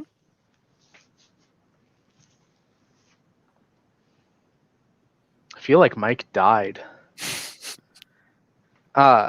Next up, we have my second pick, which we already talked about a bit. So I don't know how much time we really want to spend. Yeah, Devontae Smith. Just don't care for the player spot. I hate the landing spot, but really, wow. Yeah, I hate Philly. I hate Jalen Hurts. I think that offense is going to suck. I think Jalen Hurts sucks. I love Jalen Hurts. I hate that organization. So bad. I don't care for him, but I think he's going to score a lot, and I think he'll be at minimum a really good piece to trade for a wide receiver I actually like in like 2 years. You know who doesn't hate that organization is anybody who's ever played quarterback there, because then they go somewhere else and get a boatload of money. Yep. Mm-hmm. I do think a couple weeks in Philly will do Smith some good for his body weight. Eat some Philly cheesesteaks, get some batteries thrown at him. He'll toughen up. So Matt, If you when can dodge Davis a battery, pops you off, can dodge a ball. you can go ahead and trade Smith me for Gabe. What? I take that deal. What? What? Did you say trade Smith for you Dave? Smith for Gabe Davis? Smith for After- Gabe. I'll do it. I'm good, thanks though. I already have the wide receiver I'm going to trade him for picked out in a couple of years. All right. Well, if you ever get disappointed, just let me know. Oh, no Right problem, here. bud. You'll be the first one I call when I decide that I Yeah, need to I'm trade sure I will be. Devontae Smith for Gabe Davis. Man, I'm so bad that somebody that actually knows what he's worth owns Gabe Davis. Yeah, it's a bit obnoxious.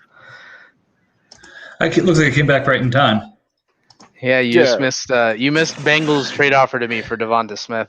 It was Gabriel Davis. Yeah, just Gabriel Davis. Because I mentioned I'll be trading Smith in like 2 years, so Hey, I hope Chris is right. I hope he's everything you like that and more for Chris. I think I he's don't. wrong, but I hope he underperforms. Chris trades him to me for Mecole Hardman at the deadline because he needs the points, and then Gabriel Davis blossoms into the wonderful player he is next year on my roster. I hope that happens for you too. All right, I know I was out there for a second here. Work intervened. Where are we now? We're 112. currently on 11, but I think we've all said enough about me having Devontae Smith that we can move on to Javonte Williams at 12 to the Giants. I mean, did we talk about Falcons crowdsourcing 109?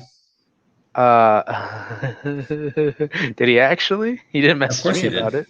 Oh, I'm No. not surprised. I gave Because you were 111. Of course he wasn't going to crowdsource with you. I gave a very detailed description of why ETN is going to be wildly valuable, why he won't destroy James Robinson's numbers, and why he's probably not going to be good for fantasy, but might be one of the best running backs right now. Already. At Okay, least for so we what he covered does. Good. So we covered that. Okay. So now we're on to 12. And 12 is Javonte Williams. Look at that. Mhm. So, RJ, I know opinions change here, and I have given you a little bit of shit about some opinions changing here. And hell, my opinion's changed on this. I, at one point, had Javonte Williams as my RB1 in this class. I think Yep. from a pure talent perspective, that's where he belongs. Yes. I think, when he lands in a backfield with Gordon, and I believe there's at least one more running back they brought in this year, it's kind of like, well, he's good. I don't know if he's good enough to, take a lion's share away from those guys, but he was ultimately my running back 4. But yeah, it's a it's an interesting situation there. But So I like Javonte. When I look at him, I see a lot of the things that a very inexperienced Le'Veon Bell did, which ultimately blossomed into a quality running back for multiple years in the league. Because Lev Bell was a little bowling ball in college. Like, he was pudgy, and like, not saying Javonte's pudgy. Like, he's all muscle, but same playing style. Run through you, not around you. But Denver I know Denver's a running team. They're always going to be a running team, but they're going to be a running back by committee. And I just think he is a tempo type of running back where he would be more productive all around if he had 25 touches rather than 14 to 16. Yerp. Speaking of touches, we have another pick to announce. With the 25th pick in the first round of this draft, the Pittsburgh Steelers have selected Elijah Moore, wide receiver of the New York Jets. So his rebuild continues. He's now walked out of the first round here with Mac Jones and Elijah Moore to continue to build around. I think he still has a couple more deals to do before the draft is done. And I think he's got 2 seconds he's sitting on as well. So we'll be talking about him again soon. But Elijah Moore, next wide receiver off the board. We will talk about it more once we get to it, because I'll talk about other wide receivers before I get to him. But I will say he's one player that like shot up my boards, even though I hate the player profile, and I thought all of his college film was useless. He was one of the guys I was considering in the 2021 splits. Hey, I got a question. I want to go down a little rabbit hole for a second, because I consider you guys, especially after hearing RJ talk, I consider you guys some of the smarter league mates as far as fantasy football goes that I've got a question for. Running backs. I understand people say they're a dime a dozen, replaceable, shouldn't draft them in the first round, blah, blah, blah. You were just mentioning Le'Veon Bell when talking about Javonte Williams. Mm-hmm. So I want to know, it's like a chicken or egg sort of situation. Le'Veon Bell looked amazing with Pittsburgh, but then was horrific with the Jets. How much of that is the Steelers line being great, the Jets being horrible? How much that's Le'Veon Bell, et cetera, et cetera? Insert name and team and continue the conversation. How much do they really matter? A pretty good amount when you're talking about who, like Le'Veon Bell, and the way that he ultimately matured as a running back. So if you're talking about Le'Veon Bell, the like medium-sized fat guy coming out of college, then you're talking about like a power back that it doesn't matter what type of line you have. You just want him to stay above 4 yards per carry, and you just want him to put his head down and run through people. But Le'Veon Bell slowly turned his body into like what is the ideal like running back, that like 215 to 225 pounds. He already had the height, and like it's all about like center of gravity with those type of players. So since he already had the power back skills, and he was already like relatively athletic for that size, he was able to develop behind a good line. He was able to develop a lot of like good patience and vision, and that was like his.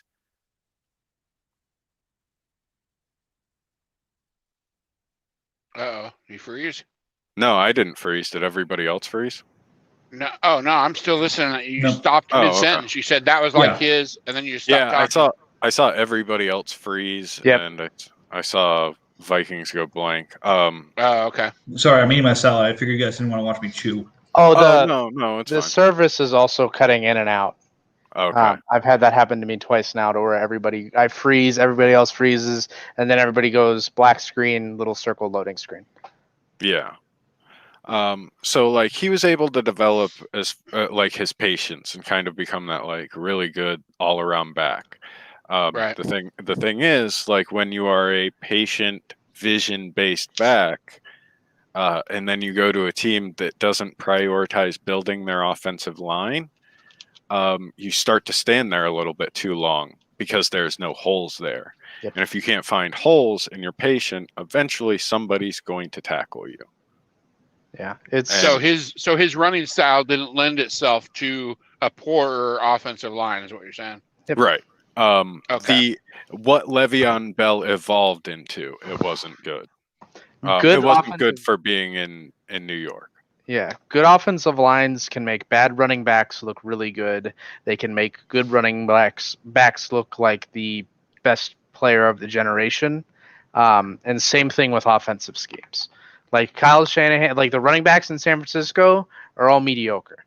They're always going to be mediocre. But because Kyle Shanahan is a fucking genius at running back on offensive like running schemes, it doesn't matter. Like you could put Najee Harris in there, you could put like prime Le'Veon Bell in there, and they're going to produce 20% more than Raheem Mostert did. Their scheme and style of run is so good that, in my opinion, one of the worst losses, like roster losses, was just giving up Salvon what's Ahmed. Yeah. Meh. For like just letting him go to Miami as a practice squad player. The thing is, like, you can, like, I wasn't crazy about taking Sermon and the other guy that we took in, like, doubling down on running back. I know why they did it. Because, like, at one point you do have to stop going with undrafted guys because you have to sign undrafted guys to actual contracts at some point. Right. Like Sermon and the other dude are literally just going to be on the Niners for 4 years, and then they're going to be let go. They are on the Niners at the draft picks they're at because they're on contracts that are structured and are not going to go up in price. They're not going to need new contracts soon. They are literally just in there for when Jeff Wilson and Raheem Mostert are gone next year. They'll move in Trey Sermon and the other guy, and they will just fall pieces into Kyle Shanahan's puzzle because we have to pay other guys. We can't keep paying running backs. So you have offensive schemes like that where it literally does not matter who the running back is. They're going to get 4.5 yards per carry. They're going to average 1,500 yards rushing between the 2 or 3 of them, probably more than that if they have Trey Lance in there and they're shifting to this power run scheme that they're going to be trotting out next season. But like if you have a team that just isn't prioritizing beefing up the run, like the Adam Gase Jets, then you're going to have suffering because you're going to sign running backs that are really good, and they're going to be really good because they came from good schemes with good lines, and they pushed their talents to the extreme. That's why I like Jonathan Taylor's so damn good, because he's on a team that has a fantastic run blocking O-line. That's why CEH is probably going to be mediocre for his career, because he went to a team that does not give a shit about run blocking. They are a pass protection first and foremost. They will run block third and fourth. They care more about special teams than run blocking. I always saw him as just scratching the 1,000 total yards every year, which isn't terrible. But Clyde Edwards-Helaire is exactly why I asked the question in the first place, is because you see, first of all, Kansas City is such a threat to throw on any given down that I feel like they'd be facing like 5 or 6 in the box, never more than that. And secondly, you throw in some scrub like Damian Williams, and he runs for 4.5, 4.8, whatever. CEH looks like he's stuck in mud. Is he just not good? And they just did a poor job? He's good. The issue is he runs a style that is not predicated well with having an offensive line that isn't going to make holes for him to run through. Was there a reason they don't throw him flare passes like Kamara, since he did that in college and was great at it, and their team is great? Their wide receivers are better at it. They'll build him into something they need, or eventually not give him his 5th-year option and let him go. Yeah, like the question is, do you give Patrick Mahomes the ball and have him throw it 15 yards downfield into a wide receiver's hands and they can get yak? Or do you throw it to your little running back 5 to 10 yards down the field and hope that he gets yak from there? Like, it just, there's no upside to them throwing those short little dip and dives to the running back when you can just get more out of your QB. If Patrick Mahomes wasn't as good, then CEH would get used more in that style, but he's just really I guess that's part of my point then. You already had Damian Williams. You already had Darrell Williams. Why even draft CEH if you're not going to use him the way he is great? Why not just keep your other guys and do what you're going to do? Well, the other part of this is that Damian Williams opted out last year. Damian Williams, when he came out, had the top burst score in his class in terms of height, weight, speed. Williams was the top burst score player of the draft. That's not who CEH was. So the idea is these were going to be complementary backs. You have a thunder, downhill type of guy in Damian Williams, and you have kind of someone who flares out in CEH. That's not what you got. So there's a little bit of CEH being mismanaged and used in a way that he wasn't intended. And part of it was I don't think they expected that line to be as bad as it was. The point where, okay, who do you leave in to block if you're in a situation where Mahomes needs an extra blocker? Do you leave CEH or do you leave Travis Kelce? you at least CEH. Like as long as he can pick up the guy correctly, you don't take Travis Kelce out of the receiving formation. You just don't. So again, I think those two aspects of things really diminished his value. I think the 1,000 yards on a rushing perspective, I agree with. I think the total combo yards, he's always going to be the 1,500 or above number. So I think he bounces back. But again, I think it's just one of those things that last year was an unprecedented kind of season. Then Reed had to deploy his resources the best he could to support what he needed to get done. But that being said, that didn't optimize CEH. But if anybody is selling CEH at least late first value right now, please give me a call. I'd be more than happy to help you with that situation.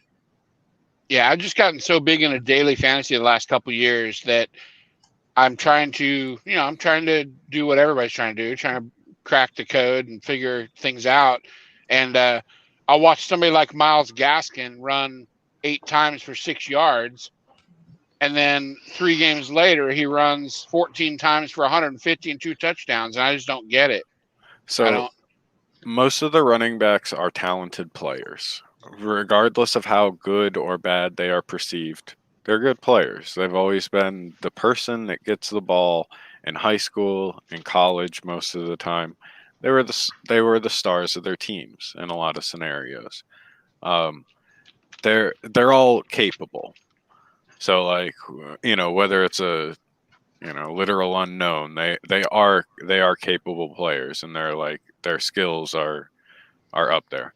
And I'm not going on the typical they're in the NFL for a reason type of rant, but they are if there's one position that even the scrubs are going to be better than you would assume, it's that position. And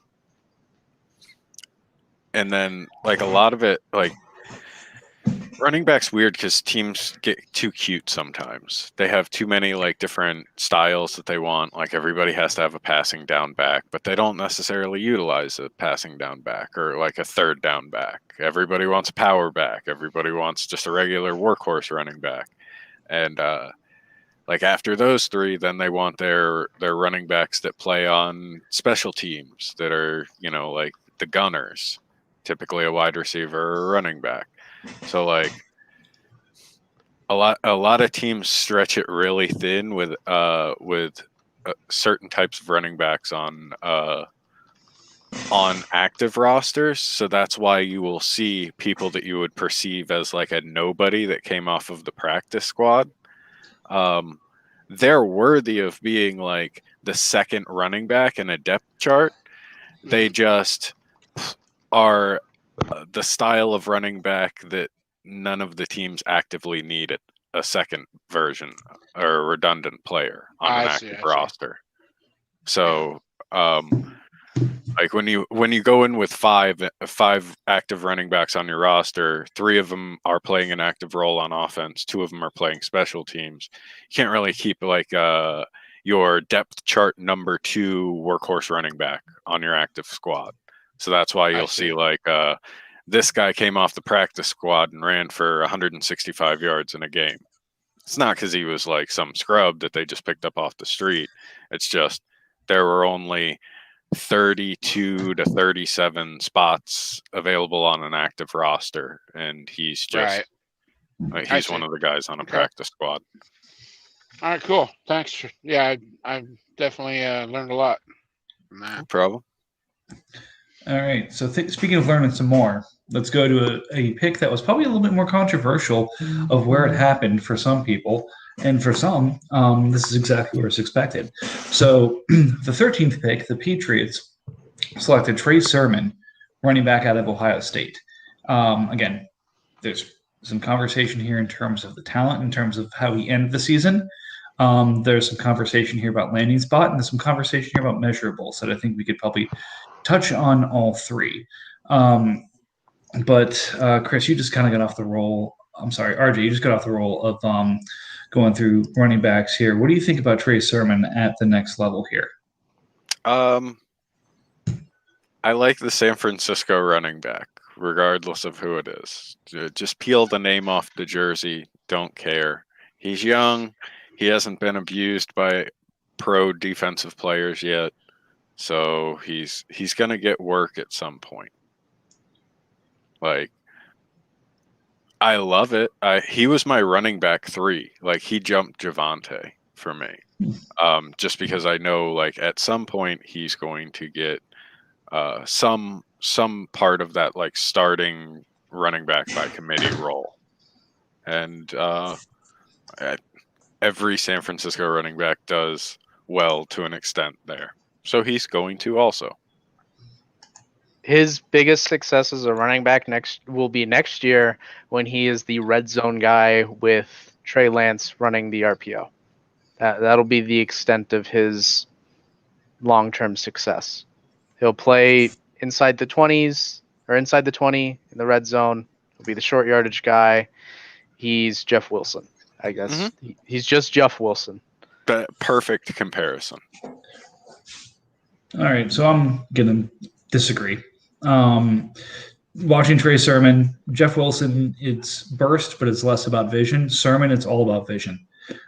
If you look at the way he ran at Ohio State and the way that he predicated his rushing style, it was based off of let me see what's happening and pick the right hole and hit it at the right speed. So he was never going too fast, never going too slow. He was going the right speed for the situation he needed at the time. Whereas I see Jeff Wilson as more of a single speed running back. Let me get up to speed and go. That said, I think Sermon fills a different hole. I think it's a complementary role to start with Mostert and Wilson. But I agree with Matt that it's especially within the 20s there where, it's not necessarily a one cut. It's not necessarily a sweep. It's not necessarily a stretch. But whatever it is, he's going to use his vision and find the right place to go. And with Lance and with everybody else that they have there, it's going to spread out the team. So I really like what Sermon did. I really like how he ended the year. Again, let's think back to the way that Justin Fields ended the year with a tough game against Northwestern and then a ridiculous game against Clemson, followed by the national championship where he was clearly hurt and struggled a little bit. Let's take the Trey Sermon version of that. Went for 300 yards against Northwestern, went for a combined 200 against Clemson, and then got hurt on the first play against Alabama. If he's healthy that entire game, that's a completely different national championship. And again, I would have liked to see what he had done against that defense. So finished against 3 really good defenses, had 2 really good games, and was robbed of an opportunity to do the third. So I agree with you, RJ. I think he probably sits at that RB3 right now. I think there's maybe a little bit of overweighting happening because of San Francisco. But I like his play style, and I think he's going to be a good fit there. I just don't think he's going to be that every down player everyone's hoping he's going to be, which is kind of what he would have to be the third running back off the board, if you ask me. See, I don't know. I think, not to say that I think I actually like how deep the running backs are this year, but I don't think any of them were like 200 plus carry type running backs. I think all of them were like really good role players. All served a purpose on their team. So and I feel like he's the first of the top one of those players that isn't drafted to be like the guy. Like I think the 3 guys ahead of him in our draft were guys that were selected with some type of like anticipation of like these will be the guy in our backfield. Sermon isn't that, but I think out of like the next tier of guys, he's like the best one. And as like being that top one, like I think he deserves like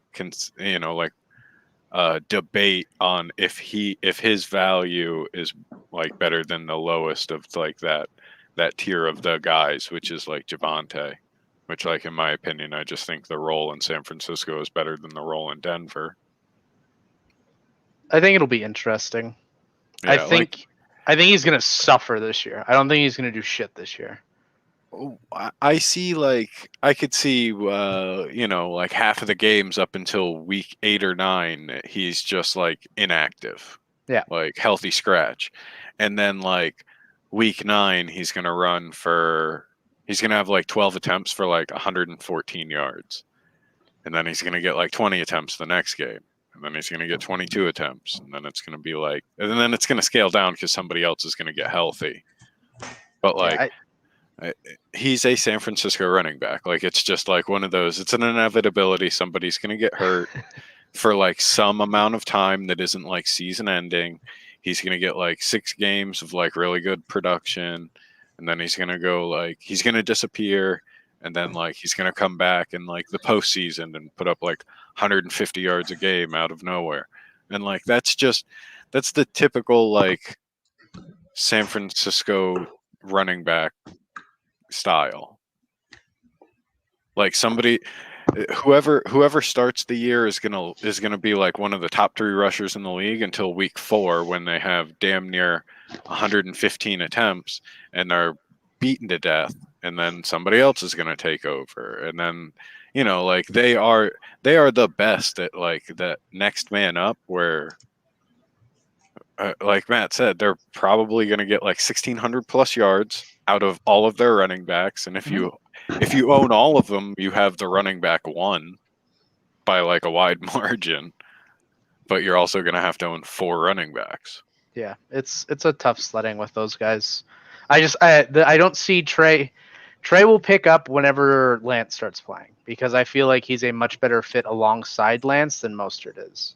I don't necessarily see it being attached. I see him coming from like a competent offense, or not a competent offense, but like a large school that knows how to teach people to play at the next level, or at least understand what the hell's going on.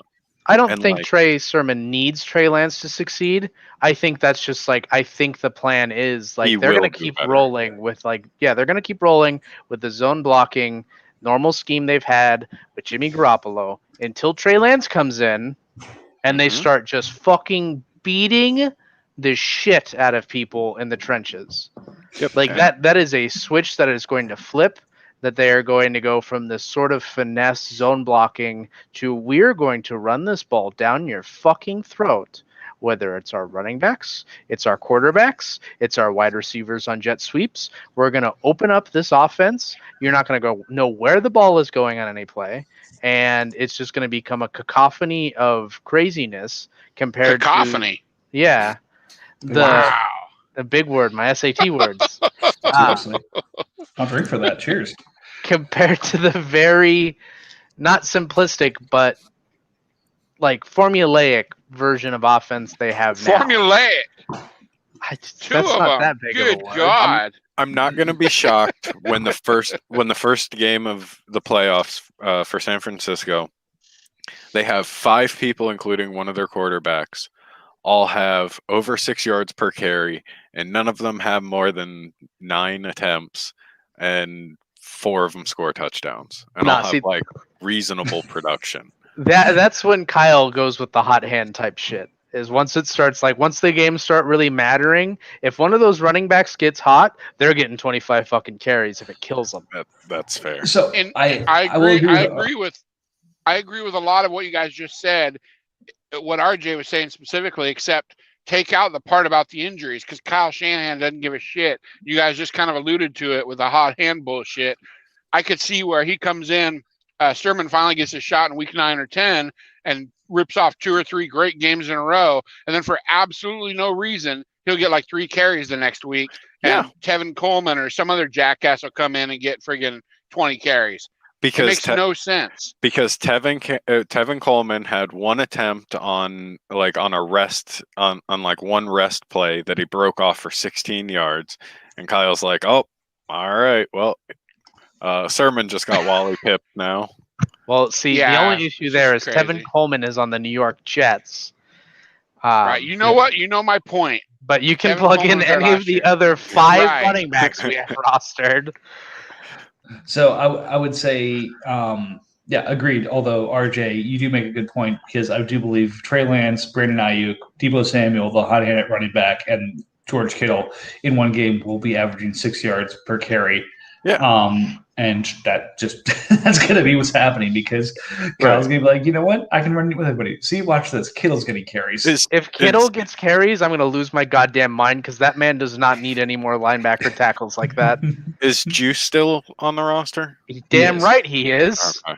Well, you got a 3-year extension, just not as lucrative as the first contract he got. He's gonna have 2 attempts. Debo's gonna have like 2 attempts. Ayuk's gonna have 2 to 3 attempts. Sermon's gonna have like 6 attempts. Mostert's gonna have 11, and he's gonna be like the leader.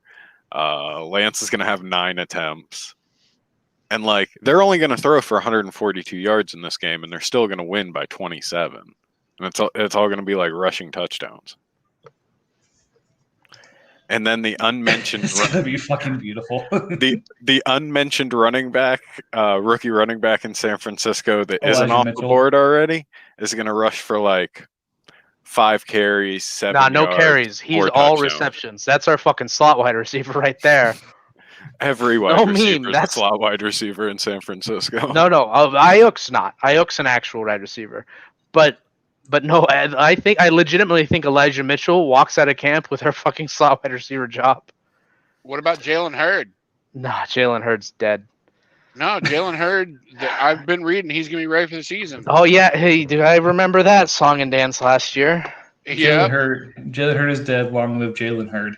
If that man plays a single fucking snap this year, I'll be shocked. You want to make a prop bet? I'll prop you that he plays a single snap at least. I mean, I'd be happy if he played a single snap, but at this point, the man hasn't played football since like 2018 or some shit like that. So. Yeah, I had a man crush on him for a while, kind of like my boy Dontrell Inman. So I was little perturbed when Hurd keeps getting hurt. Oh, we could derail the draft recap just talking about man crushes that I've had that have failed miserably in the league. I mean, we're coming up on one of mine here in a few minutes. It's true. But first, let's talk about the first IDP off the board. So the Cowboys are back on, took the player they coveted at the 1-1 for a long time, and then with the first one to break the seal on IDPs, taking probably my biggest man crush at defense this year in Micah Parsons.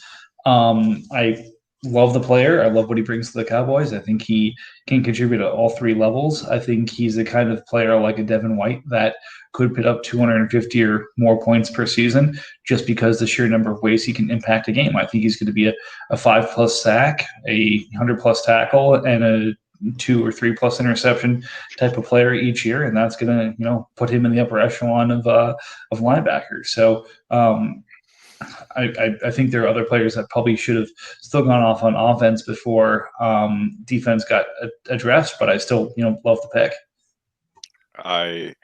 I can't agree more. I love the pick. I love the player. That I have no negative things to say about him. If he was a position that would score more, he would have been in consideration for way higher. Just linebackers. There's a plethora of linebackers available, and that just goes to show how good he is that he still went top 14. I don't have the knowledge that you guys have about all this, and I certainly haven't ever seen him play a down of football. But from every podcast and everything I've read, the main knock on him is just that he's not going to get playing time right out of the gate. You might have to wait. Might have to wait a while to get production. So that's the only thing I read. He's a Patrick Queen, either a Devin Bush. Like he's that style of you should give him the keys to your defense right off the bat. Unfortunately, he's in a spot where he's not going to, and that hurts his value, but not enough to where it really just short term. Right. Yeah. He also has the flexibility though, and the speed. He ran a fucking 4.4. Like you line him up as a weak side or as a pass rusher, and he's going to get to the quarterback, and he's shown he can do it in multiple ways. So was there a combine? No. He did a Penn State's Pro Day. Yeah. So are you sure he ran a 4.4? Actually, a couple people did break it down with video tech afterwards and confirmed it. Oh, okay. All right, because I saw a lot of 4.2s and 4.3s. I don't think they're all real. He is exceptionally fast in game. Like there's a lot of plays where he closes the gap on some wide receivers that a linebacker in the box shouldn't have tackled. Mm-hmm. He reminds me of Patrick Willis. Not quite not as good because Patrick. I hope Your dog saying hi. See that. I think that's just a testament to how capable he is and understanding what he needs to do as a player. Because I see a completely different style of linebacker, but also agree that he could be a Patrick Willis. Oh, I think mostly like my Patrick Willis comparison is primarily along the lines of like he's a physical freak. Like the dude is just so physically gifted to where like there was Patrick Willis's rookie year, his second game, he returned an 80-yard interception for a touchdown and was just blowing past people. Like just as a big, stocky, mid 2000s, we punch people in the mouth linebacker. Not the current generation of like safeties turn linebacker type guys. Like he was a fucking huge dude that was just flying past people. And then in that same season, he was laying dudes out. And before they started really getting into the helmet things, he had one hit on a Jets wide receiver that like just took the man's soul. And he didn't have his feet set. And like that is the type of guy that I see physically in Micah Parsons, just with 80 to 90% of the brains.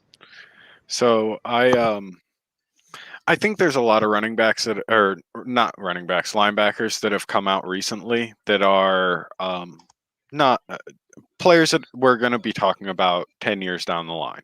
Like there's a renaissance in the linebacker, like the high end linebackers. Like they are all exceptional and young, but he is just like a couple other of them were. But he's like a mix of like he can take control of a defense like Patrick Queen did, and be a surefire tackler like him or a Kenneth Murray, like somebody that you can expect to tackle the running back 9 times out of 10. Like he will find him and he will tackle him.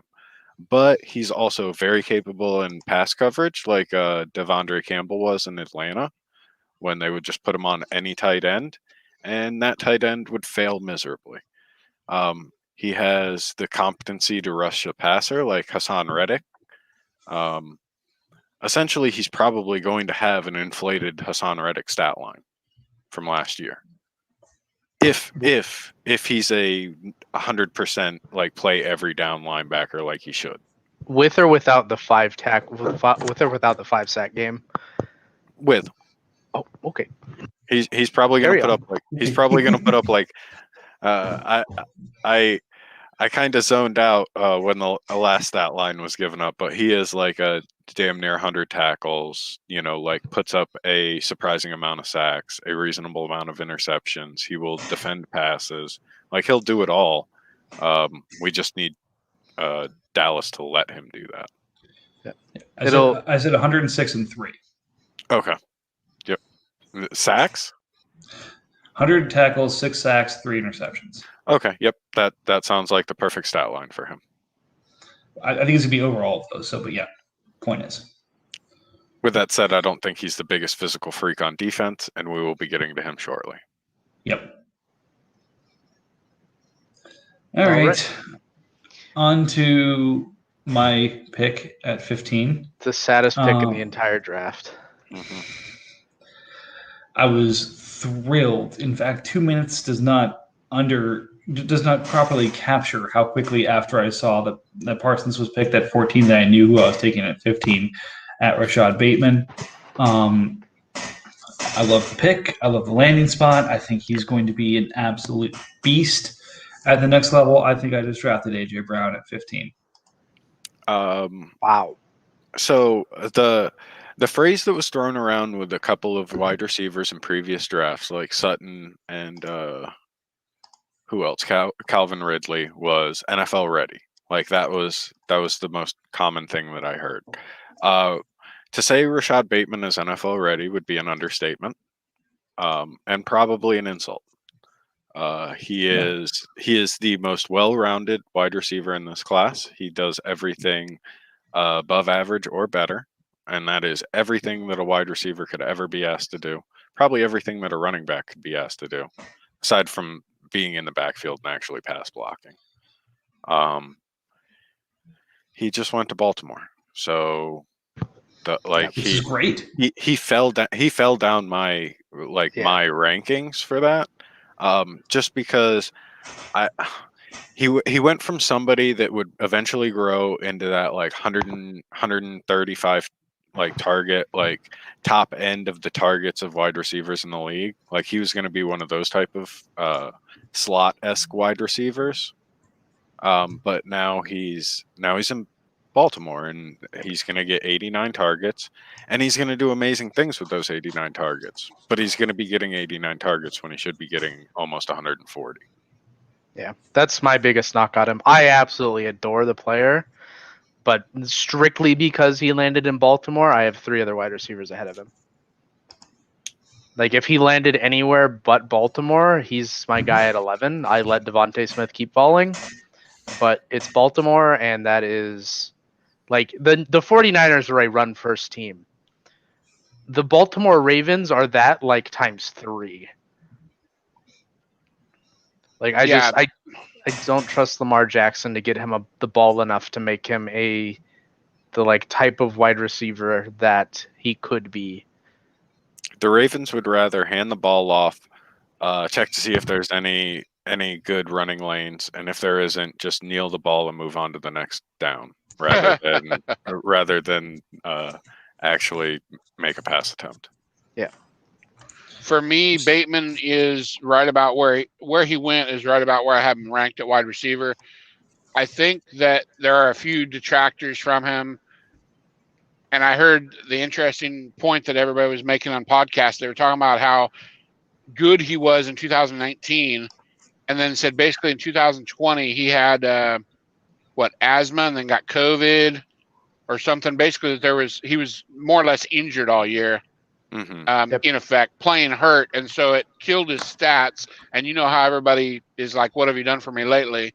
Everything is definitely in that respect. So I actually haven't gone back to look at his 2019 tape, but I've had heard he was really good. And I mean, Baltimore, everybody says, yeah, it's a tiny pie. Well, if you're getting 40% of that pie, it's still better than some of these guys who get 15% of a lot bigger pie. So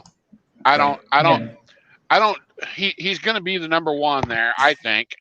He's also going to help Hollywood Brown a lot, in my opinion, because Hollywood's not going to have the coverage. And he's going to help Mark Andrews as well. I think as long as Lamar can develop any kind of rapport with the receiving group, I think it could really help the team a lot. So, counterpoint to some of the stuff there. Agree. If this was Lamar needs to find him consistently on the outside, it's going to be trouble. If you look how Bateman won his matchups and really took it, like just watch highlight films. The highlight films are routes for him that are curls, stop and quick screens and slants, which are staples of the Baltimore offense. So like you said, they'd rather run the ball or run a quick slant or run a curl, run simple routes for Lamar Jackson. He's going to get a ton of targets. Probably not compared to like the 130 or 150 that some of these other guys get, but I think 100 is easy. And again, as Chris mentioned, last year he was sick and dealing with a lot of stuff. He still got 30% of the target share in Minnesota. Through 5 games, he was averaging 8 catches a game. So 8 catches a game, 30% of the target share when you're dealing with asthma and COVID until you finally sit out the rest of the season. It's like, let's not overthink this. Yes, it's a run first team, but they still threw the ball 400 times last year. I like him. The only thing is, like, it took my tier 1 from having 4 wide receivers in it to having 3, and he was just the top one for tier 2 instead of the last one in tier 1.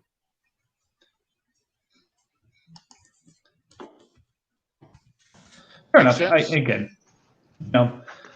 I think he's still in that top receiving tier, and I'm thrilled to get him there. And if they need somebody that can confidently catch the ball and can run very good routes, they have the best one in the draft. Yep. All right, moving on to 16. The next receiver going off, and I think this is one that that Matt had moved above Bateman. Terrace Marshall going to Carolina in the second round. going 116 to the Seahawks here. So again, he's got CEH and I think Edmonds at running back. Now has a quarterback in Zach Wilson, and now adds another potentially productive receiver next to Deontay Johnson in his receiving corps. So watch out. Seattle's developing a bit of a productive offense. So I love Terrence Marshall. I said that there's a very strong possibility that he outproduces his mate at LSU in the NFL. Not to say that I think Chase isn't going to be productive. I think they're both going to be exceptional in the league. They're another Odell Beckham, Jarvis Landry combo. Wow. Or like that when they both came out, they were both highly productive and were on the same collegiate offense. And I feel the same with Marshall. I would have liked a slightly more open landscape at wide receiver, like a landing spot that had a little bit more targets to give up, just because a good portion of their targets are going to be going to the best pass catching back in the league, or the best satellite back in the league. But I like Marshall. Was he the 5th wide receiver taken off the board?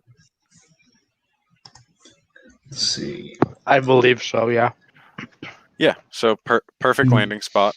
I don't know if there's anybody that I would if there's anybody that I personally put ahead of them, there isn't much of an argument or rationale as to why. Like, I think he's just as good as like anybody else, other than the 4 that are firmly ahead of him. I just think he came out in a great year because what he has going for him is that he's not friggin' 5'5" or 5'8", and he's not 165. He's one of the probably 2 or 3 guys that is actually a big wide receiver. And some teams, they want a big wide receiver. So yeah, he definitely came out as good timing for him. Yep, he is the perfect body style. He's not so large to where like it almost narrows his capabilities on the field. Like you get a lot of these 6'5" wide receivers that they may be skilled, but their usage deteriorates into them just being red zone targets. Yeah. So like I think he's a perfect size. Like he's big enough to like compete with everybody on those jump balls. Even this new fascination with like larger size defensive backs, like he can battle them no problem. And like that's just perfect. My only issue is he's with another person that's that exact same style of like above average height, maybe a little bit more lanky, but like Robbie Anderson, same type of like wide receiver that can kind of like do everything just good enough to like, where you can use them on every down. DJ Moore is same style, big enough to be physical, fast enough to be, the fast guy, or like they're all the same 3 archetypes. So like I don't know if he's necessarily gonna like carve out a role that they can't already do. I think he fills in that Curtis Samuel role pretty well. Okay. I'm always hesitant of those little Swiss Army knives being 6'3". Yep. Yes, I know that human beings that are 6'3" can be just as fast as like smaller guys, but I like those. There's a whole lot more of them to tackle. Exactly. But yeah, no, I really like Terrace Marshall. I thought he was my wide receiver. What is that, 4? Okay. Coming out. I'm a noted Waddle hater, so Waddle was my 5 for what it's worth. That's fair. And I had Waddle a lot lower than what I had him post draft. I didn't know a team was willing to give up that much draft capital for him. Yep. So like when a team goes, I really like this person. Like at a certain point, you're like, okay, well, he's gonna me. Right. Hey Matt, did you say Waddle's your 5? Yep. All right. Disregard. Everything Matt has ever said. Okay. I keep my consistency on my thoughts on tall, fast wide receivers. Yeah, I mean, I like Terrace Marshall. I think he does really well there. I am starting to get concerned by how many mouths there are to feed in Carolina. There's the same amount as last year. No, I think they added more this year. Well, just McCaffrey coming back eats 98 to 115 targets. Yep. They got 3 wide receivers, 2 tight ends. Assuming they have a quarterback, he's going to throw it to McCaffrey. Oh, they have Darnold. Darnold's good. 80% of his problems were Adam Gase. Well, right. Him getting away from Gase is actually kind of exciting. Yep. But as far as their receiver rotation, I personally think DJ Moore should be the Curtis Samuel role, and Robbie and Terrace should be the ones racing down the sideline. I think DJ's just kind of proven that he's like he's made his mark in the league. Like he's proven he can be the guy type deal. Right. So they're not going to pass on using him in a way they know he's effective for a rookie, just because like the rookie may not be as good as the old guy at the position they want him playing at. Because it's like, do you get 100% of a DJ Moore in the position he's been playing in and 70-80% of a Terrace Marshall, or do you get 90-100% of a Terrace Marshall and 80% of a DJ Moore by having Moore slide into that Curtis Samuel role? Yeah. So I don't know. They'll probably just move them all around. So is it crazy to think McCaffrey will take some of that Curtis Samuel role? Not at all. I think Chris McCaffrey's going to eat anything and everything they'll give him. Yeah, I just feel like DJ Moore could be the slot, and the other 2 guys could be on the outside. McCaffrey could be in his role. They drafted some tight end, I guess, that's supposed to replace Ian Thomas's carcass. Nah. Ian Thomas is still there. I think Joe Brady is smart enough to utilize players based off downs and usage. They also signed another tight end. Was it Dan Arnold? Yeah. But he's already been like pegged to take that like H-back fullback role. Yep, he's a blocker. Oh, okay. Yeah, he's just I can't remember who the most recent fullback they had was, but there's always a fullback role in Carolina. So whether it be played by a tight end or an actual fullback, that's what Dan Arnold signed for. As Carolina's defense is still non-existent, right? It's mediocre. Yeah.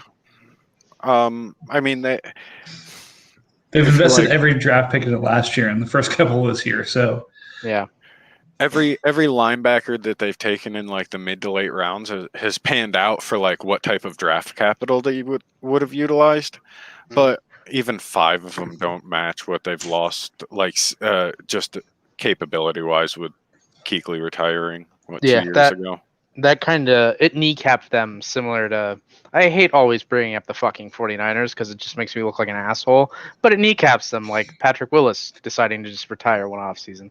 Yeah, when you leave even if it's just slightly early, and you leave like that large of a hole in the team, like it's going to take a while to find another one like that.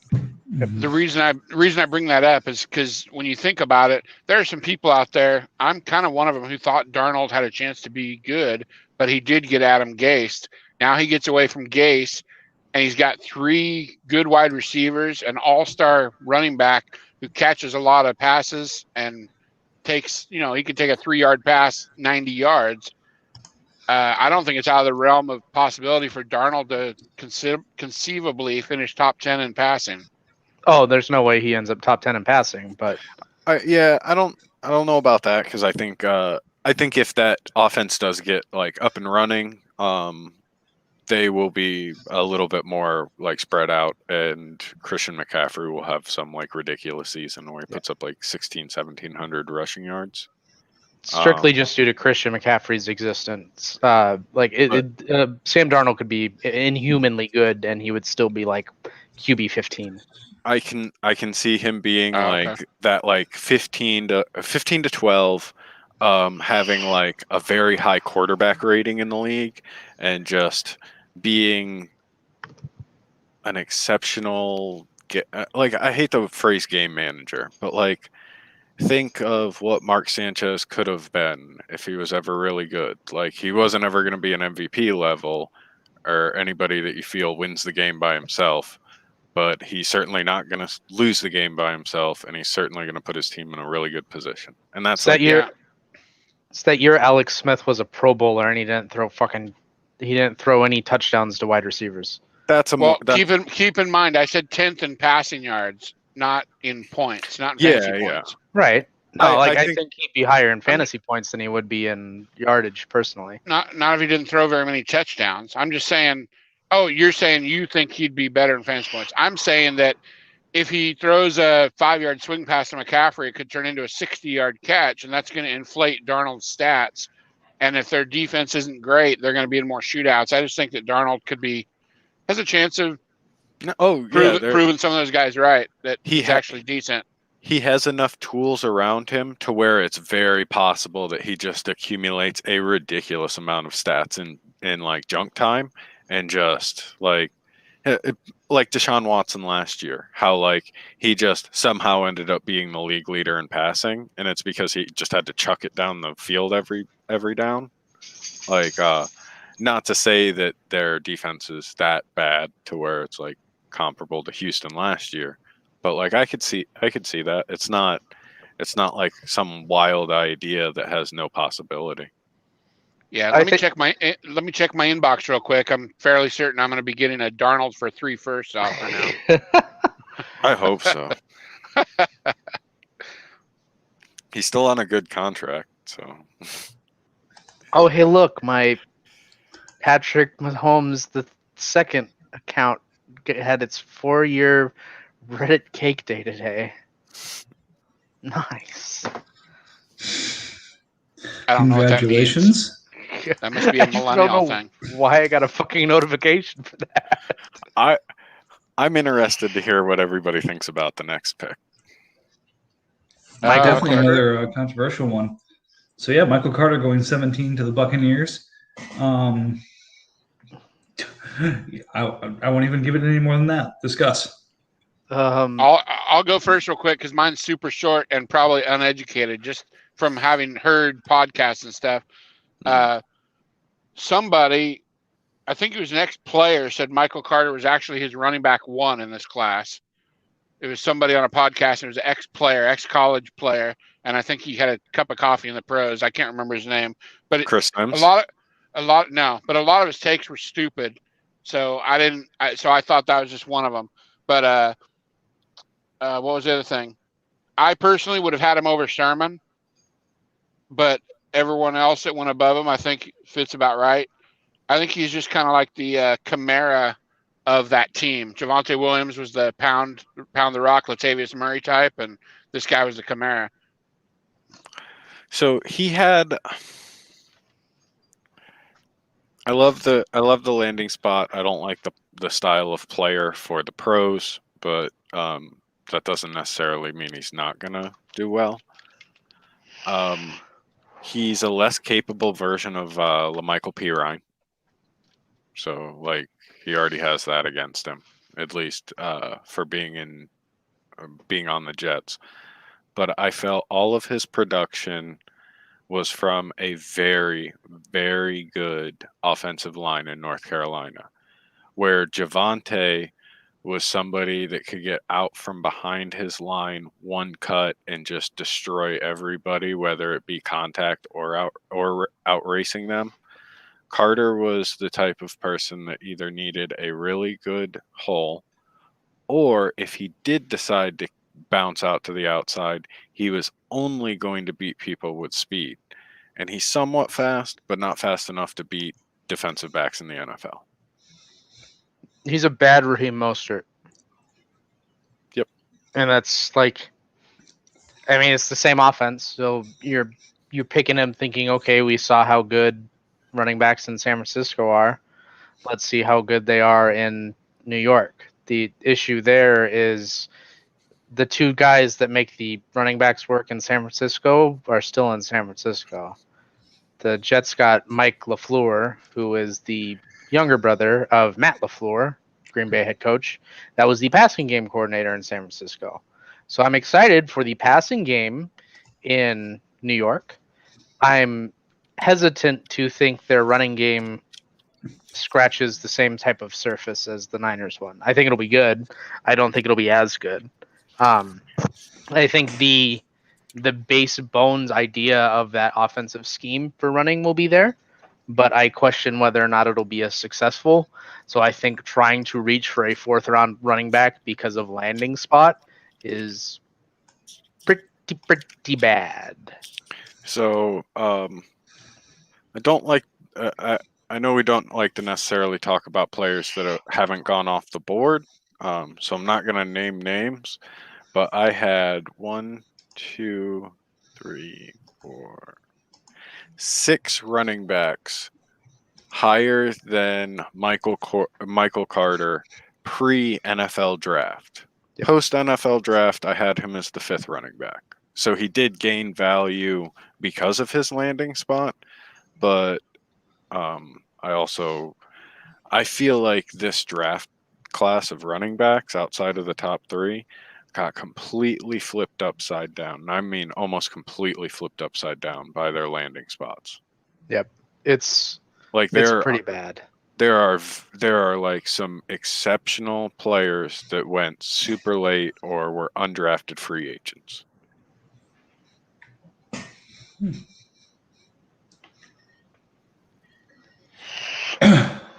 The next pick you guys are going to have to explain to me because I don't fucking see it. Well, you see, Washington football team doesn't really have a good middle linebacker. And they still don't. They took a mediocre middle linebacker with the 19th pick because Ron Rivera isn't creative enough to use a good middle linebacker and Jock or JOK, however you want to pronounce it. So they took a mediocre, boring middle linebacker, and he's gonna get a reasonable amount of tackles because they're just gonna plug him into the middle linebacker slot, and he's gonna tackle people. That makes me feel a lot better because I thought you guys were going to tell me I was stupid and I don't know what I'm talking about, and that he's an exceptional linebacker. No, I laughed at the pick live. So okay, I don't necessarily hate the pick in our draft, because like it is one of those things he's going to get production for being like an at least competent Washington linebacker, but like I just don't. If he wasn't a 1st round pick, I would not trade Justin Strawn, who's on my roster currently, who I took in the 3rd last year, who effectively was drafted in the same exact situation in Denver. I wouldn't trade them straight up, just like skill wise. Yeah. Okay. I was very, very, very happy to see that was the linebacker taken at 18. I mean, I think we agree that's not who we would have taken at 19 for Washington football team. Since that is who the pick was, I don't follow any sites anymore, but I believe I had heard that, and Chris, you may know better than I do since you've got some good consumption of this stuff. A lot of sites came out and said that Jimmy Davis was the IDP number 1 because of his role in that defense. Right. That it's plug him in. He's got 140 tackles, and he is the top IDP linebacker of this class. Now, agreed. I don't think he has the versatility to do anything else. I think he has a good floor. I just don't like that ceiling at all. And if I'm going to take a linebacker in the 1st round, I don't care about the floor. He better have a ceiling. Yeah, they got tired of having John Bostic as their middle linebacker, so they drafted a younger John Bostic to be their middle linebacker. Yep. Yeah, Washington football team is the owner who was perplexed over me taking Pitts at 6. So, this was the Patriots. Was the Patriots doing Patriots in our draft? Yeah. Washington football team IRL. Yep. Okay, now I'm confused. Oh, okay, I see what you're saying. You're saying the Patriots took him. Did the Washington football team have a draft pick in the 1st round? No. Okay, so in our league, the Patriots drafted Jamon Davis, who was drafted by the Washington football team in like the actual NFL draft. Right. I'm asking, did the Washington football team in our league have a first? Nope. No, I don't think. No. I don't think He doesn't have picks. Yeah. So he's just jealous. All right. Moving on. He just likes to talk shit. Okay. You are now up to speed. All right. All right. So moving along, like you guys said, to 119. This was a sad day for me. For you. I'm sorry. Who's been mocked to Quiddy Pay the entire time we've been doing mock drafts this offseason? Who could have drafted Quiddy Pay 4 picks earlier? So I know you Somebody guys got greedy. I know you guys love him, and I didn't understand it when it first happened. And I didn't understand it for most of the time. And then I watched his pro day. And so I didn't know that you could make a carbon copy of Myles Garrett. Yep. And then you can put him next to DeForest Buckner. Mm-hmm.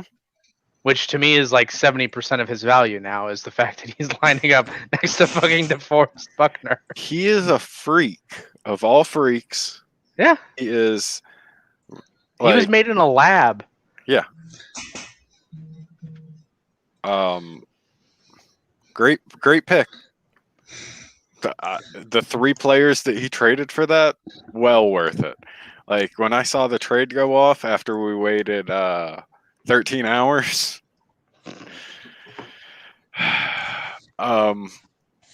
So after that trade got processed, I was like, "Oh, that's a pretty good trade." And like I thought to myself, as long as he goes offense, because like it would make no sense to give up like a safety, a linebacker, and a cornerback if you're just going to take a linebacker or like anybody on defense. But then he took Quiddy Pay, and I went, "Oh yeah, that guy's still available." Oh yeah, that's a good pick. I think it's a good pick. I thought it was a terrible trade. Yeah. I really. It's just like in concert with the other moves that Andy's made around the DE position this summer. I don't like it. He's given up guys at 80% on the dollar and then paying $1.25 for another guy. Yeah. I think he should cool off on just being involved in the D end market at this point. Just stop. Unless you want to send me like a future first, Andy, for one of my guys, I'm down. But yeah, no, like probably take a step away and just go with what you have. Yep. And just see how it pans out. Don't like I don't want him to be one of the people that makes the mistake of doing one too many trades, and then they look at the roster and they go, "What have I done?" Yeah, because you started with a ton of fucking depth, and now you're down to a good amount of depth, but you're starting to toe the line of you don't have enough studs to make up for not having a ton of depth. So it's on the scary edge. That to where if Quiddy Pay turns out to just be a physical freak, and he more so opens up to DeForest Buckner to getting sacks and less so himself, that looks like a real tough trade in hindsight. Yeah, there are other physical freaks that are not Myles Garrett at that position that don't put up consistently defensive player of the year type seasons. Yeah, they're guys that regularly bounce around the league as 4th, 5th DNs that pick up a couple sacks here and there, but don't really do a whole lot else. Yep. Or you end up like what's his face? The Houston guy that ended up in Seattle and is now Jadeveon. Jadeveon Clowney, absolute fucking monster of a human being. Can't sack a quarterback. I still stand by the fact that I don't think anybody in the NFL knows how to properly use him, and I don't think anybody will solve that puzzle until a decade after he retires. He'd be a great Leo, but Seattle 100%. just didn't want to use him like that for some reason. Right. Well, that actual Leo scheme is almost dead after the Super Bowl loss. It's evolved so much so that he wouldn't be the. He'd be great with the Jets because Salah still uses it. But That's fair. He would D'Amico terrorize won't. if you paired Jadeveon Clowney in that position, he would terrify the league. Like he'd My be. whole take on. I'm sorry, I thought you were done. No, you're fine. Go ahead. I was just gonna say my whole take on Kwity Paye. He sounds like a rapper. It's a cool name. I didn't watch a single snap of his football. I'd heard that he was awesome, but I knew that he wouldn't be available for my pick. I just knew it, so I didn't bother. Yeah, he's like the perfect size. Like he's not 6'5", so like it's really easy for him to swim or bull rush or just flat out beat somebody. There's not as much body to just block or hold. He's like carved out of stone, so like he can compete with a guy that's 4 inches taller than him and still manhandle them. Like he's a freak. Cool. And I didn't appreciate it when we did all the mock drafts. I always put him as third. I thought the Miami guys were better. I still think that they could be better if they fall into the right scheme and they're both utilized as actual true DNs. But Kwity Paye is a monster and will get his own production. All right, Mike, you're back in time for number 20. Amen. One of these All right, terrible well, picks again. Speaking of one of the Miami guys, I don't like one of the picks, but I love the other pick. I don't like Zaven Collins, mostly due to landing spot. Really?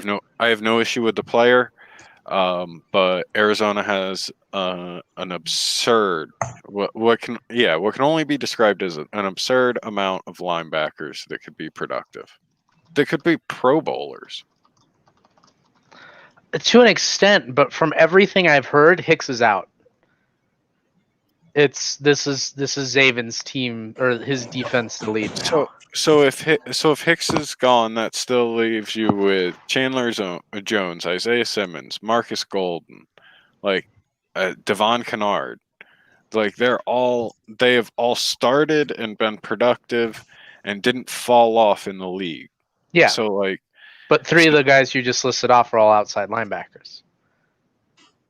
Yeah, but for the record, when we were talking about the Parsons earlier, I brought up his lack of playing time that I read about. I was confused. It wasn't Parsons. It was Collins. It was the guy that went to Arizona. They were saying the same thing that RJ's saying. They're saying that basically he's going to such a loaded team that he just won't get enough playing time. Yeah, I totally see it. I thought it too. I mean, long term would be great, but short term, some people are focused on short term. The more digging I did into it, and the more actual like words that were coming out of the mouth of Cardinals organization, was that they want him in there and they want him now. Well, I hope so, but they were really high on Simmons and they didn't know what to do with him. So like I know that's not going to be the case. Yeah. Like he's a little bit more straightforward with what he does and what he's capable of. Yep. But I want to see it. I want to see it with a player like him. Zaven was the one I was 50-50 on. I knew I was taking Phillips. Zaven was the guy that I considered some other dudes there at that spot. Yep. And then I just like bit the bullet and took him anyways. I love the Jalen Phillips pick. You know, like that quintessential like every down type of defensive end could play, you know, actual defensive end, or also could kick inside if they have linebackers playing that D end role. I love it. I love him as a player.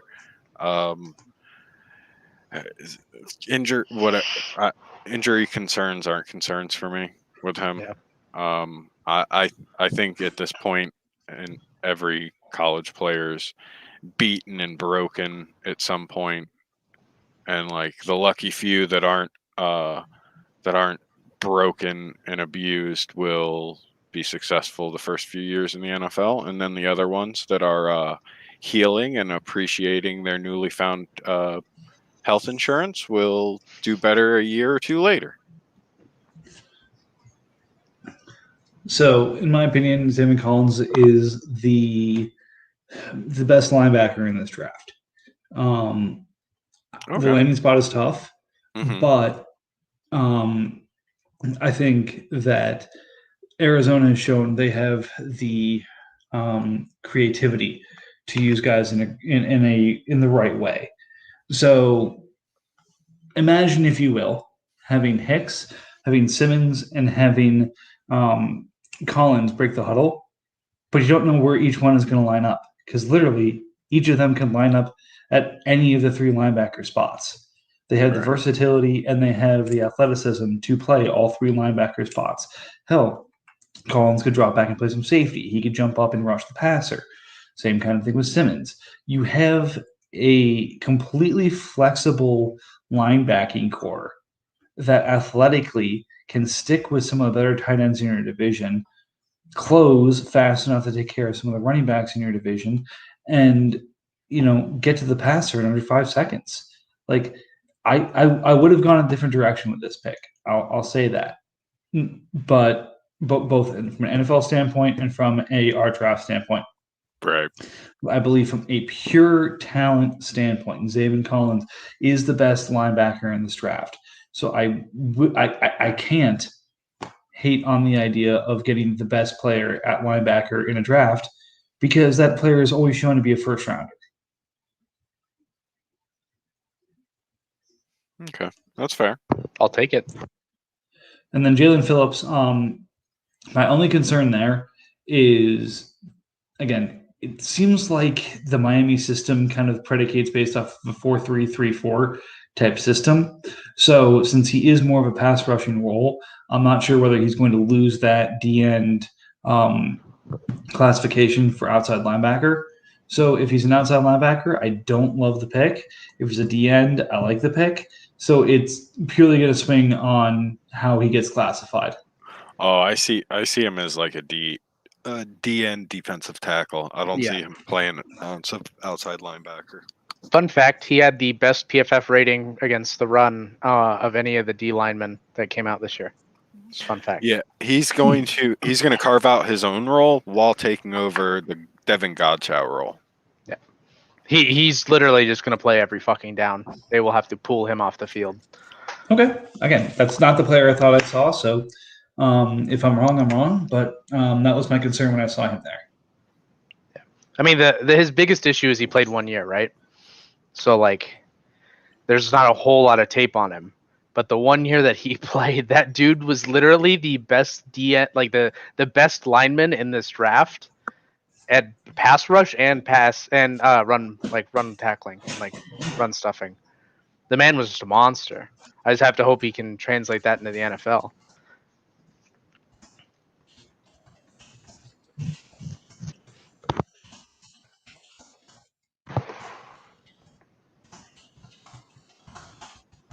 Sorry. I had to get involved in chat there for a second. Anyways, moving on to the next pick here. We're starting to run out of picks, guys. Come on, keep it moving. 122. The Bills continue the IDP run here, going Jason Oweh, who went to Baltimore. This is one of those guys, and I kind of expect Oweh to end up as an outside linebacker. So he's listed as a D-end, 250 pounds. I think, again, he loses 10 pounds as a linebacker. He gains 20 pounds. He loses some explosiveness and goes on the line. So I don't love the pick. I think he's a great specimen, but I don't know if Baltimore even knows what he's going to be. So I don't love the pick here. Yeah, I was not crazy about Odafe's landing spot. I like it for the NFL, but not for him in fantasy because he's almost certainly going to end up as a linebacker, which is going to just suck because, like, as great as Hassan Reddick was last season as a linebacker, I am very, very happy he's a DN now, just because the role that they play, you can't consistently depend on them to be your linebacker, but at the end, the scoring's different. And they're going to score more consistently for you, and having that higher floor is really good. Not to say you can't bundle a bunch of outside linebackers together and cobble together linebacking core. It's totally doable. It's just not as. It's just it doesn't feel as good scoring wise. So I like the player, just don't like the landing spot fantasy wise. But based off of who was left at D end on the board, I don't really blame the pick. I think both the Buffalo guys are going to be a mess of a rotation because they have like 5 edge rushers now. Between the 2 they took this year, the 2 they had starting last year, and Epensa or Epinesa or whatever. He's not in Buffalo. No, Gregory Rousseau. I'm saying the Owoa, like he's in Baltimore, but I prefer taking him over whatever. I prefer taking him over the 2 Buffalo defensive ends that are still on the board at this pick. Despite the fact, huh? Are you saying you take Rougeau over Owe? No, I would take Owe over Rougeau and whatever the fuck the other guy's name is. I can't remember off the top of my head. Owosu Karamoa? Yeah. Despite the fact that I think Odafe ends up being a linebacker. Okay. Scoring wise. Who's Odafe? It's Jason Owe. Owe. Oh, you're talking about Jason Owe. I'm sorry. I thought you were talking about another player that I didn't. No. So his first name is actually Odafe. And he said at the draft that he wanted to start going by Odafe. Yes. So I'm trying to get ahead of the curve for when MFL actually changes his name to Odafe and not Jason. Okay. So like Tyrod. Kind of, yeah. Okay. Yeah, except this one's going to have a completely different spelling, not just pronunciation. Yeah. So now Odafe Owe? Yep. Yeah. Interesting. Okay. Jason's his middle name, I believe. Yes. All right. So speaking of things that are a little smaller than you might expect, we had another pick happen, and Ant-Man is finally off the board, which is hilarious because I also have Ant-Man and the Wasp on my TV right now. So with the 26th pick, in the first round of the draft here, the 49ers select Rondale Moore, wide receiver, Purdue. There's so many short wide receivers in this draft. I thought he meant Tutu Atwell.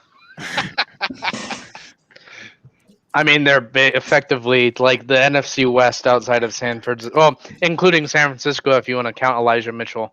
All 4 teams drafted tiny, fast slot guys. So they're all effectively interchangeable at this point, I think. Yep. Except Tutu. Nothing is interchangeable with Tutu because he actually is just like 156 pounds soaking wet. Yeah. Did Tutu get drafted? No chance. Yeah, Tutu's on the Rams. In the 2nd round. Yeah. Wow. Sean McVay and that front office really helping out the rest of the NFC West. We have the Ravens on the clock at the 27th pick here in the first round. So we'll see if they are A, awake, and B, going to keep us moving here. Let's see. So we were on the run of DEs here. So we were kind of touching on.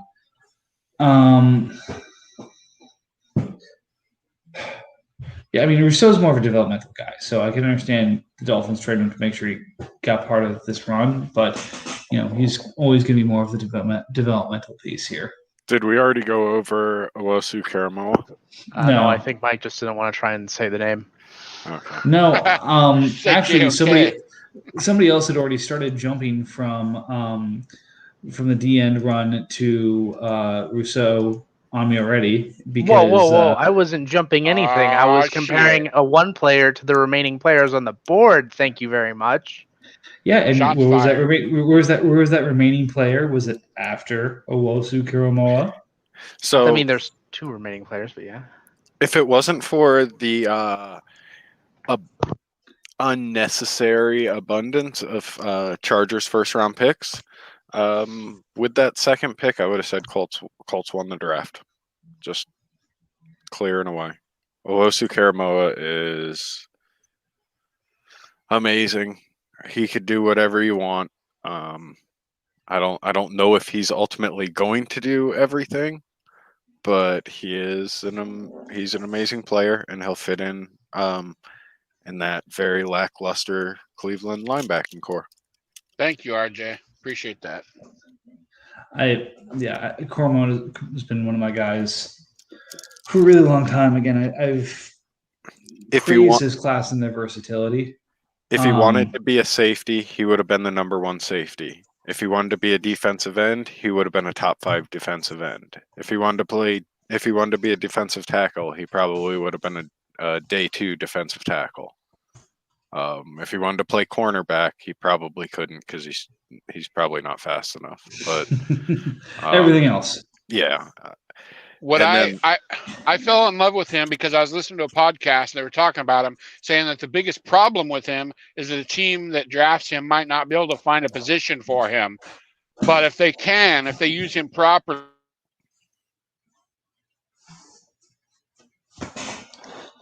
Yep, his turn to freeze. Did we lose him? Okay. I think we lost him. But just continuing on with that same thought, yeah, like that's the reason I passed on him was strictly due to the fact that like I just don't trust any team to utilize him properly. Like I love the idea that he is as a player, like in the NFL, to where you can literally just play him wherever the fuck you want. Right. But like I like my linebackers to have a more easily, like I don't trust defensive coordinators aren't exactly the most creative people. If they were creative, they would be offensive coordinators. Right.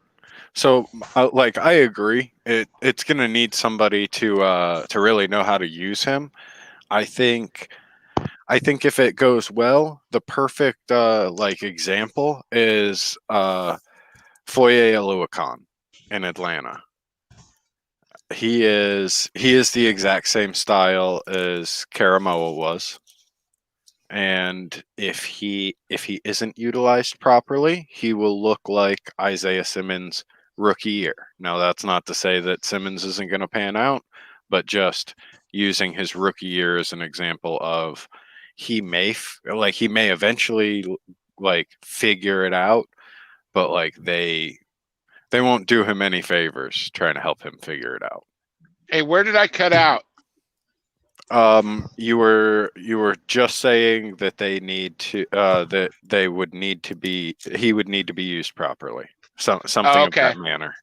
And it was right when you agreed to move Kyle Pitts to me for Cole Kmet.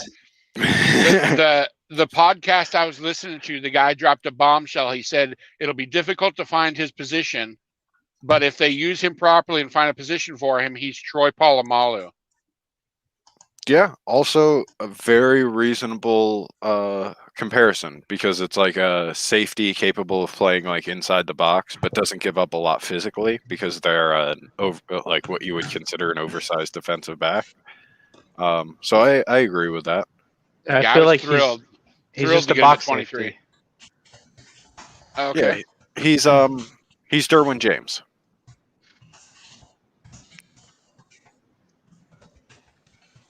Just gotta hope he keeps the linebacker tag and doesn't get moved to safety. Right. Because if he gets moved to safety, linebacker. I thought you said linebacker tag is bad. No, linebacker tag. I don't like outside linebackers. Because they'd just be better as defensive ends. I see. An actual like tackling Mike linebacker that just eats tackles. It's one of the most valuable things you could have. Yeah, like Fred Warner, Luke Kuechly, Bobby Wagner, amazing. I see. But also, let's clarify there, because again, there's some good points being made by the Pats in chat that we just did come after Davis for being that kind of linebacker, thumper, 120, 130 a year tackle a year player who may not do much in pass coverage. So first round, we want the versatility, but again, we believe he's a high floor, low ceiling player. Yeah, like we're not ripping on him by saying he's not going to be the next fucking great linebacker. We're just saying like he's going to fill a role and he's going to score well. He just isn't going to do anything like flashy. Yeah, that's fair. Okay. I see Devondre Campbell like when he was in Atlanta. Like that's exactly Like that is the production that I would expect. Yeah, Jamon Davis will be good, and not the year that Deion Jones was injured, because that was just like an out of this world year where he was a great pass coverage linebacker and a tackling machine. Mm-hmm. Jamon Davis will fill that Mike role. He'll get a lot of tackles, tackling short yardage passes and running backs, and it'll be that. Yeah, I was just thrilled with what little is left on the offensive side. A bunch of these shrimp receivers that I don't want. When I saw pick 22 come in and it wasn't JOK, I was just absolutely thrilled. I was so happy to get him because I don't have another pick now for a whole round. So, well, you are. I think you are talking to the perfect group of people that will agree with you on the size of the wide receivers and not wanting any of them. I know I said it multiple times, like post-podcast discussions and things like that. This is the most redundant class of 5'8" or smaller wide receivers I've ever seen, and I don't want any of them. Yep, there's about 15 of them. Yeah. They're fucking. You don't pick on the actual player. You pick what fucking offense you want. I do like Elijah Moore. I thought he looked better than most of the rest of them. So he's the next pick at 125. So Chris, why don't you tell us what you like about him? Oh, I'm sorry. Yeah, I don't know why. I forgot the other Chris is gone. He got picked right after mine. Okay. Yeah. So we talked about Rousseau. We talked about JOK. We've talked about everyone before. So let's jump into Elijah Moore for the Steelers at 125.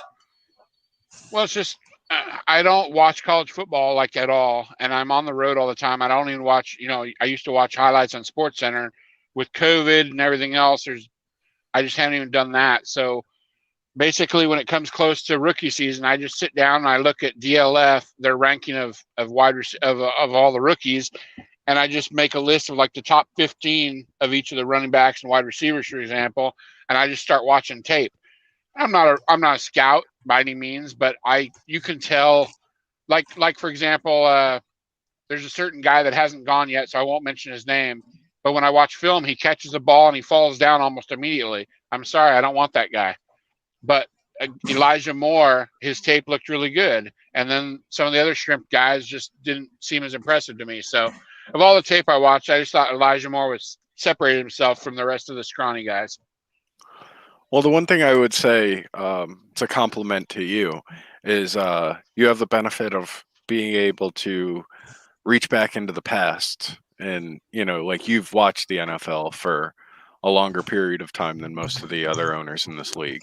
And like, not to say history repeats itself, but just to know how like those style of players pan out, or just like an understanding out of a like larger scope of seeing careers, go through completion. There you see enough good players that you don't have to be a scout to look at it and go, that guy's good. Well, did you realize I wasn't alive for like 1930s and 40s football, right? No, yeah, I'm not saying that, but congrats on being old. No, it's a benefit. That's exactly what it is. I can play with people younger than me, and like say a name like an Ed McCaffrey, and like some people that play fantasy football don't even know that Christian McCaffrey's dad played in the NFL and was a competent wide receiver.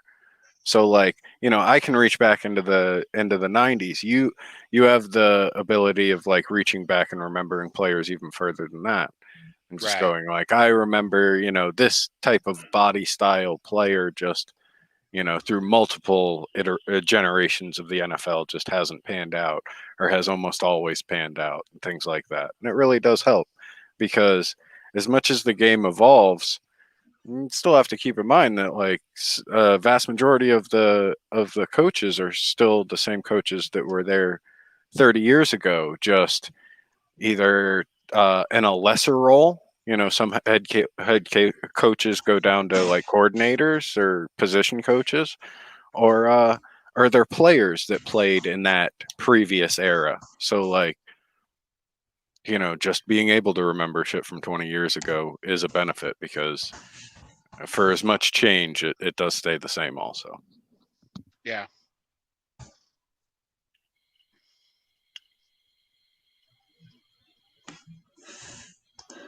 Who else? Anybody else on Elijah Moore?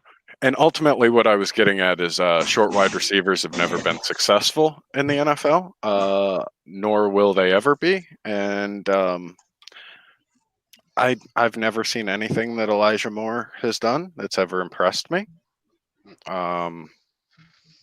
His spot got better, like on the Jets, but I remember Mike and I having a conversation after one of my mocks, and like it was a mistake on my part. I was reaching out and asking him about Elijah Moore, because I thought I had mistaken who had Elijah Moore like in the draft, in their mock draft, and we both agreed that like I didn't see anything. I don't like his size. I don't like anything that he does on the field. You mentioned somebody that just catches the ball and falls over. I see a lot of that. I see a player that if they know that they aren't top 2 in the quarterback's progression, he takes the play completely off, goes at a speed that is slower than jogging. I don't like him as a player. I didn't see it. He's slightly better because of how mediocre the rest of the Jets are, so he might get an opportunity. But yeah, I don't. Yeah. So you complimented me kind of about being old and being able to remember everything, and then basically said, yeah, your take on Elijah Moore is pretty freaking stupid. I think exactly the opposite. If you feel that about Elijah Moore, that's fine. I don't see it. Well, when I was talking about catching the ball and falling down, I'm talking about a receiver that happened to go to the New York Giants that people are in a tizzy about. But, that's fine, because he'll never actually catch the ball. He'll just return like 7 or 8 touchdowns like off of kickoffs every year. But so I don't claim to have watched every play Elijah Moore had, but on the highlight film that I saw, I'm not sure there was one time that he caught the ball and just fell down. So I'm not sure if we're talking about the same player, or if you've just seen so much more of his plays that you know more about him than I do, which would not surprise me at all, because I watch almost nothing. So he is good as he's a good yak wide receiver, like when he has like open lanes after he catches the ball. But if he catches anything in traffic, he's like, right. Those weren't on the highlight reels. Yeah, he gets squashed, or like, he's one of those that if he catches the ball 7 yards away from out of bounds, somebody could literally just force him out, because they're physically larger human beings than him. Right. I get that. And again, I wasn't saying he was great. I was just saying he was better than all the rest of the shrimps. That's fair. I don't disagree with you there. I think I liked Rondale Moore slightly better, but I also think he's slightly bigger, if I'm not mistaken. Not by like a huge margin, but at least large enough weight to where I think he could take a hit. Yeah, I'm not sure he's taller, but he is a little heavier, I think. You're right. Yeah, and body type more than anything. Like Elijah Moore does look slender, somewhat slender. But I just Tutu Atwell thinks he looks jacked. So for as much terrible things as I say about Elijah Moore, I see far better things from Elijah Moore than I do Tutu Atwell. Yeah. And but the Jets still have is Crowder still there? I think so. Yep. Yeah. He is. So is that a situation like you were saying with one of our guys in our league having Matt Ryan and drafting Mac Jones, that they have Crowder and just let him expire and replace him next year with Moore? Pretty much. Okay. See, I do learn. True. Yeah, I mean, I don't hate the idea of like that smaller slot receiver, like paired with a Corey Davis and a Denzel Mims. I don't know. I'm a detractor to like small sized receivers just completely. So I had to see it. Like the only small wide receiver that's played in the league that's ever like truly impressed me was Steve Smith. And still, even that, like I liked him, but begrudgingly, just respected his game. Was D-Jack small? Deshaun Jackson? Yeah, he was pretty good. To be honest with you, I always underappreciated him. Like Okay. I never gave him the respect that he had, even though he had a fairly long career for somebody his size. Yeah. Okay. Fair enough. All right, and that brings us to our last pick so far. We've all kind of touched on a little bit because of size of the player. Rondale Moore at 126. Wide receiver 19 for the Cardinals.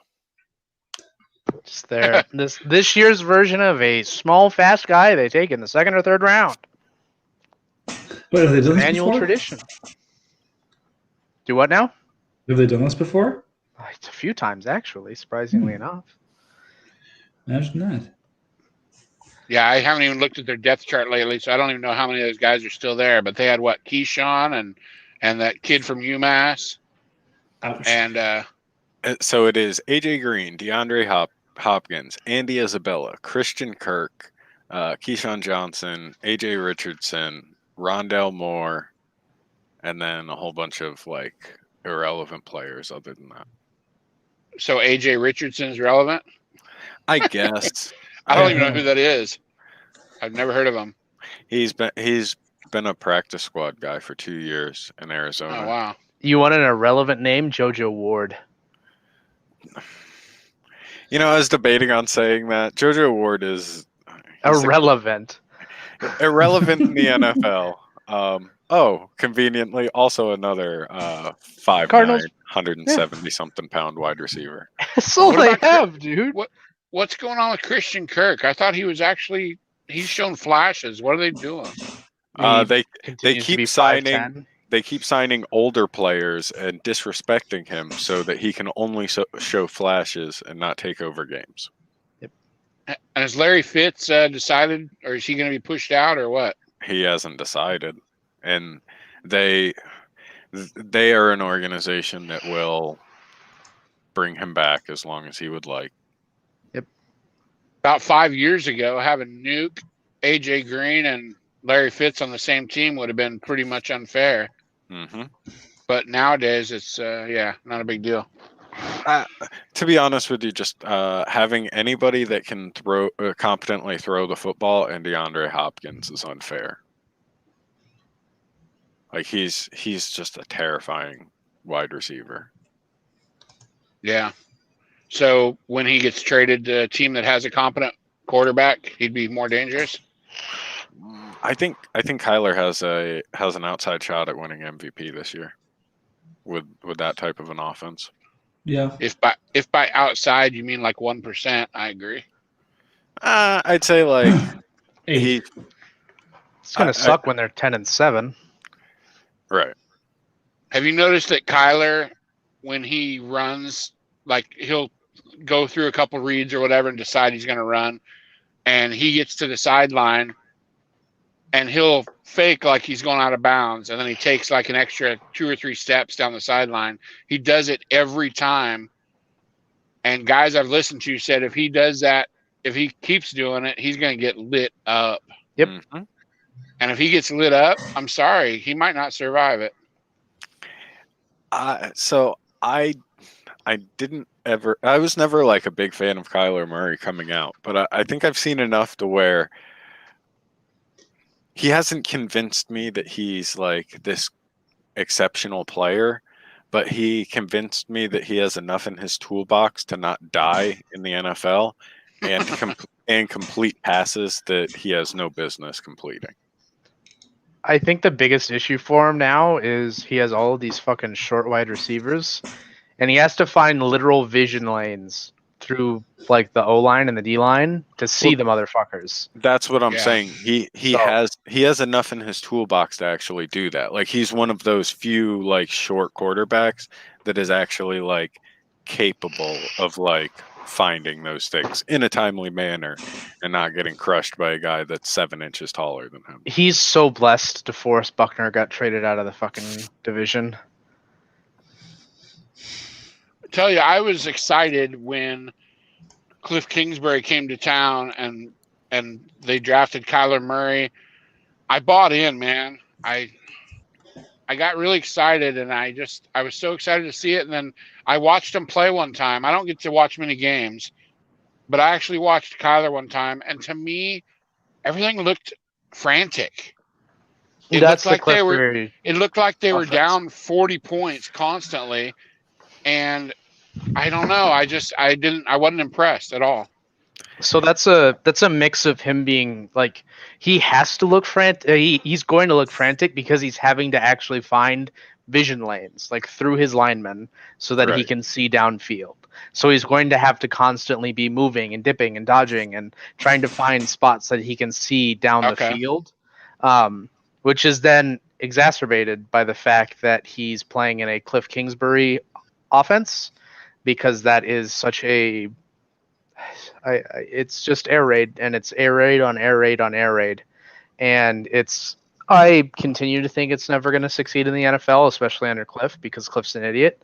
But it's like he's having to constantly be trying to find angles to see through and around players to find where wide receivers are at. And like a part of the reason that he throws it up to Hopkins so much is because like it's easier to just like spot out Hopkins and say, hey, it's easier for me to make a throw to Nuck that he can just go up and get because he's a monster than trying to get the angle on another pass that may be easier, but he doesn't see it as clearly because he's having to look through guys that are 5 inches taller than him.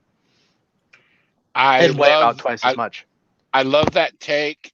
And also DeAndre Hopkins has got to be top 5 in the league at contested ball situations. So he's number 1. I'm saying, I just said top 5 because I didn't want to say number 1 and have you go, idiot. He isn't number 1. He's number 3. So he's very, very good. So when in doubt, throw it up. But the one part of your take, you've got to alter. His Twitter handle is Nuke da Bomb. So he's talking about a nuclear warhead. So it's not nut. It never was. It never will be.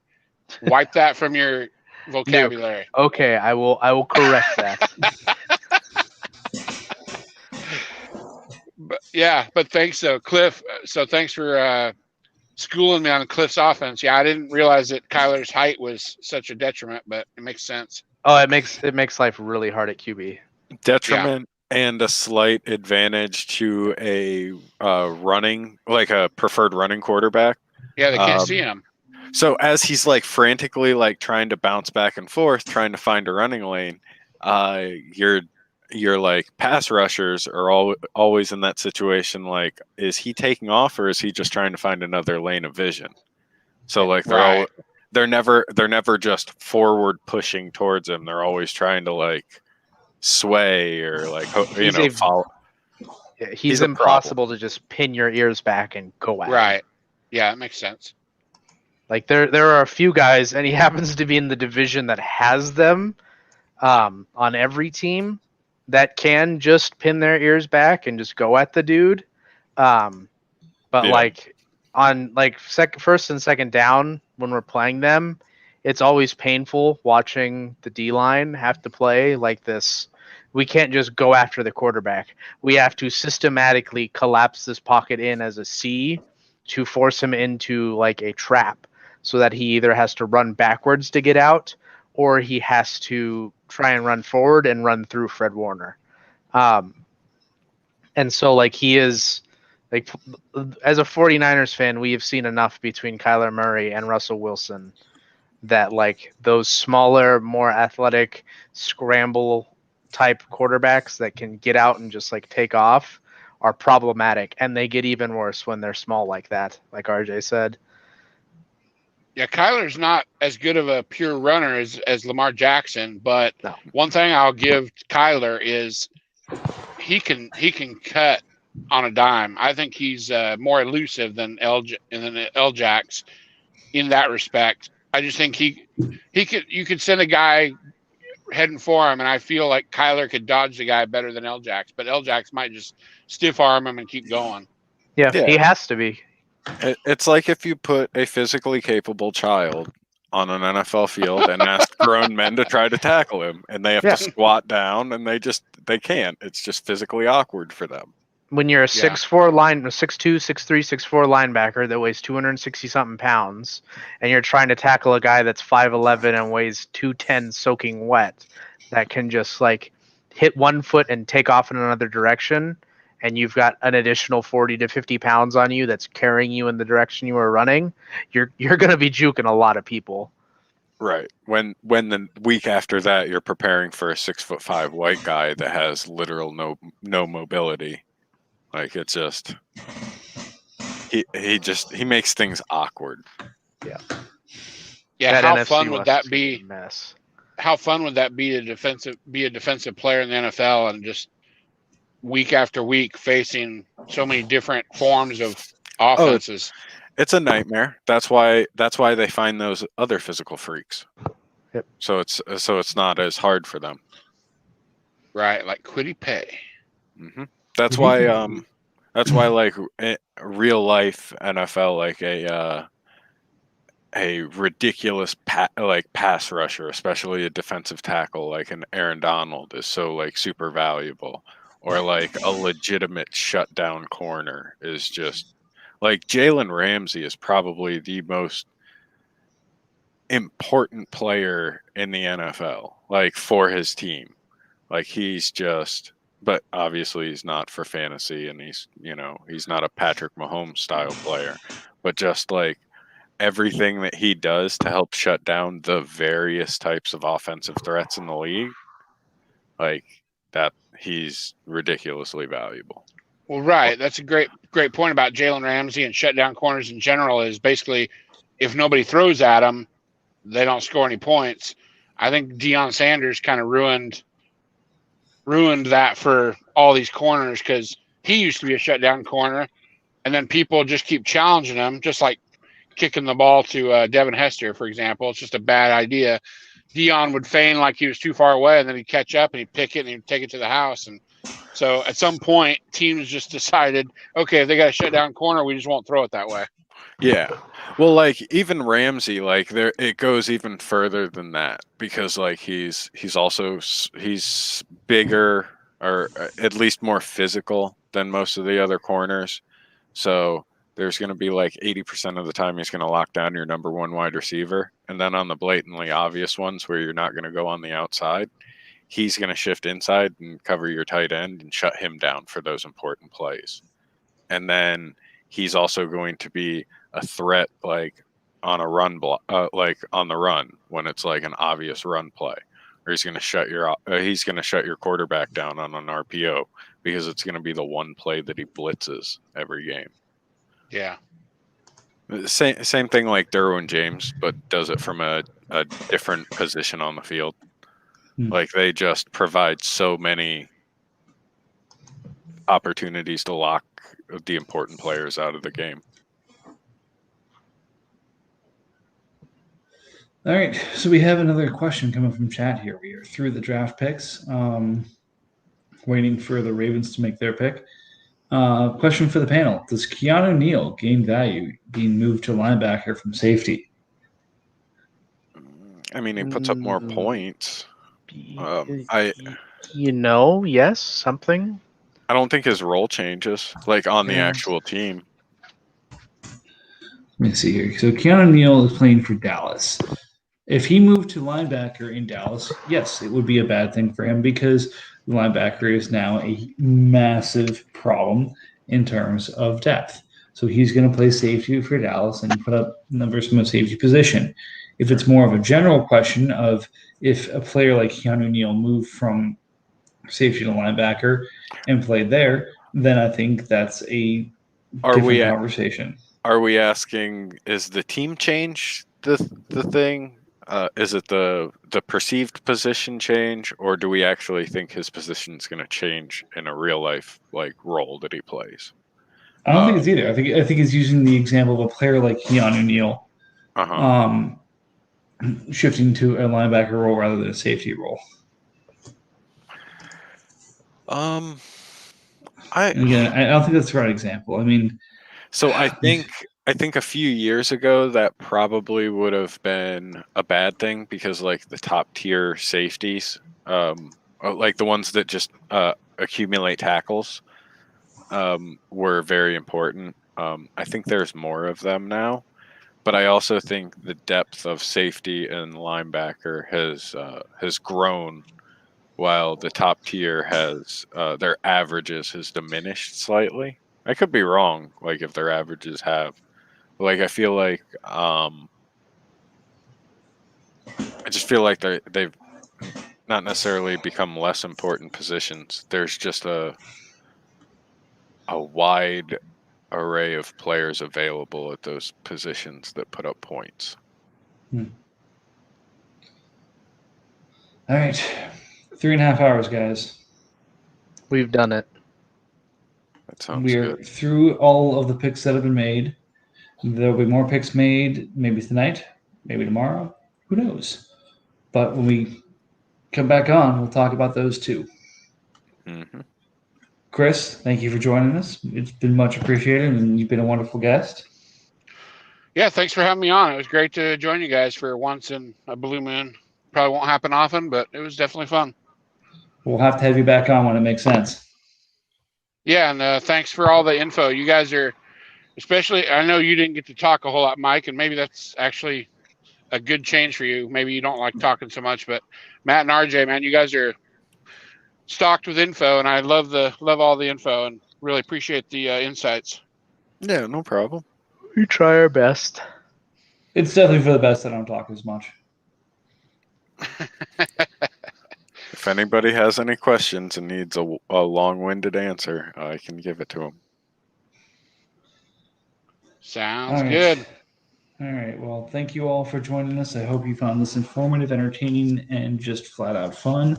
Like I said, as the draft continues and we get to the next point where it makes sense and we have enough content to kind of cover for a couple of hours, we'll jump back on and do another run of this. But until then, thanks everybody, and thanks for keeping it entertaining and giving us stuff to talk about.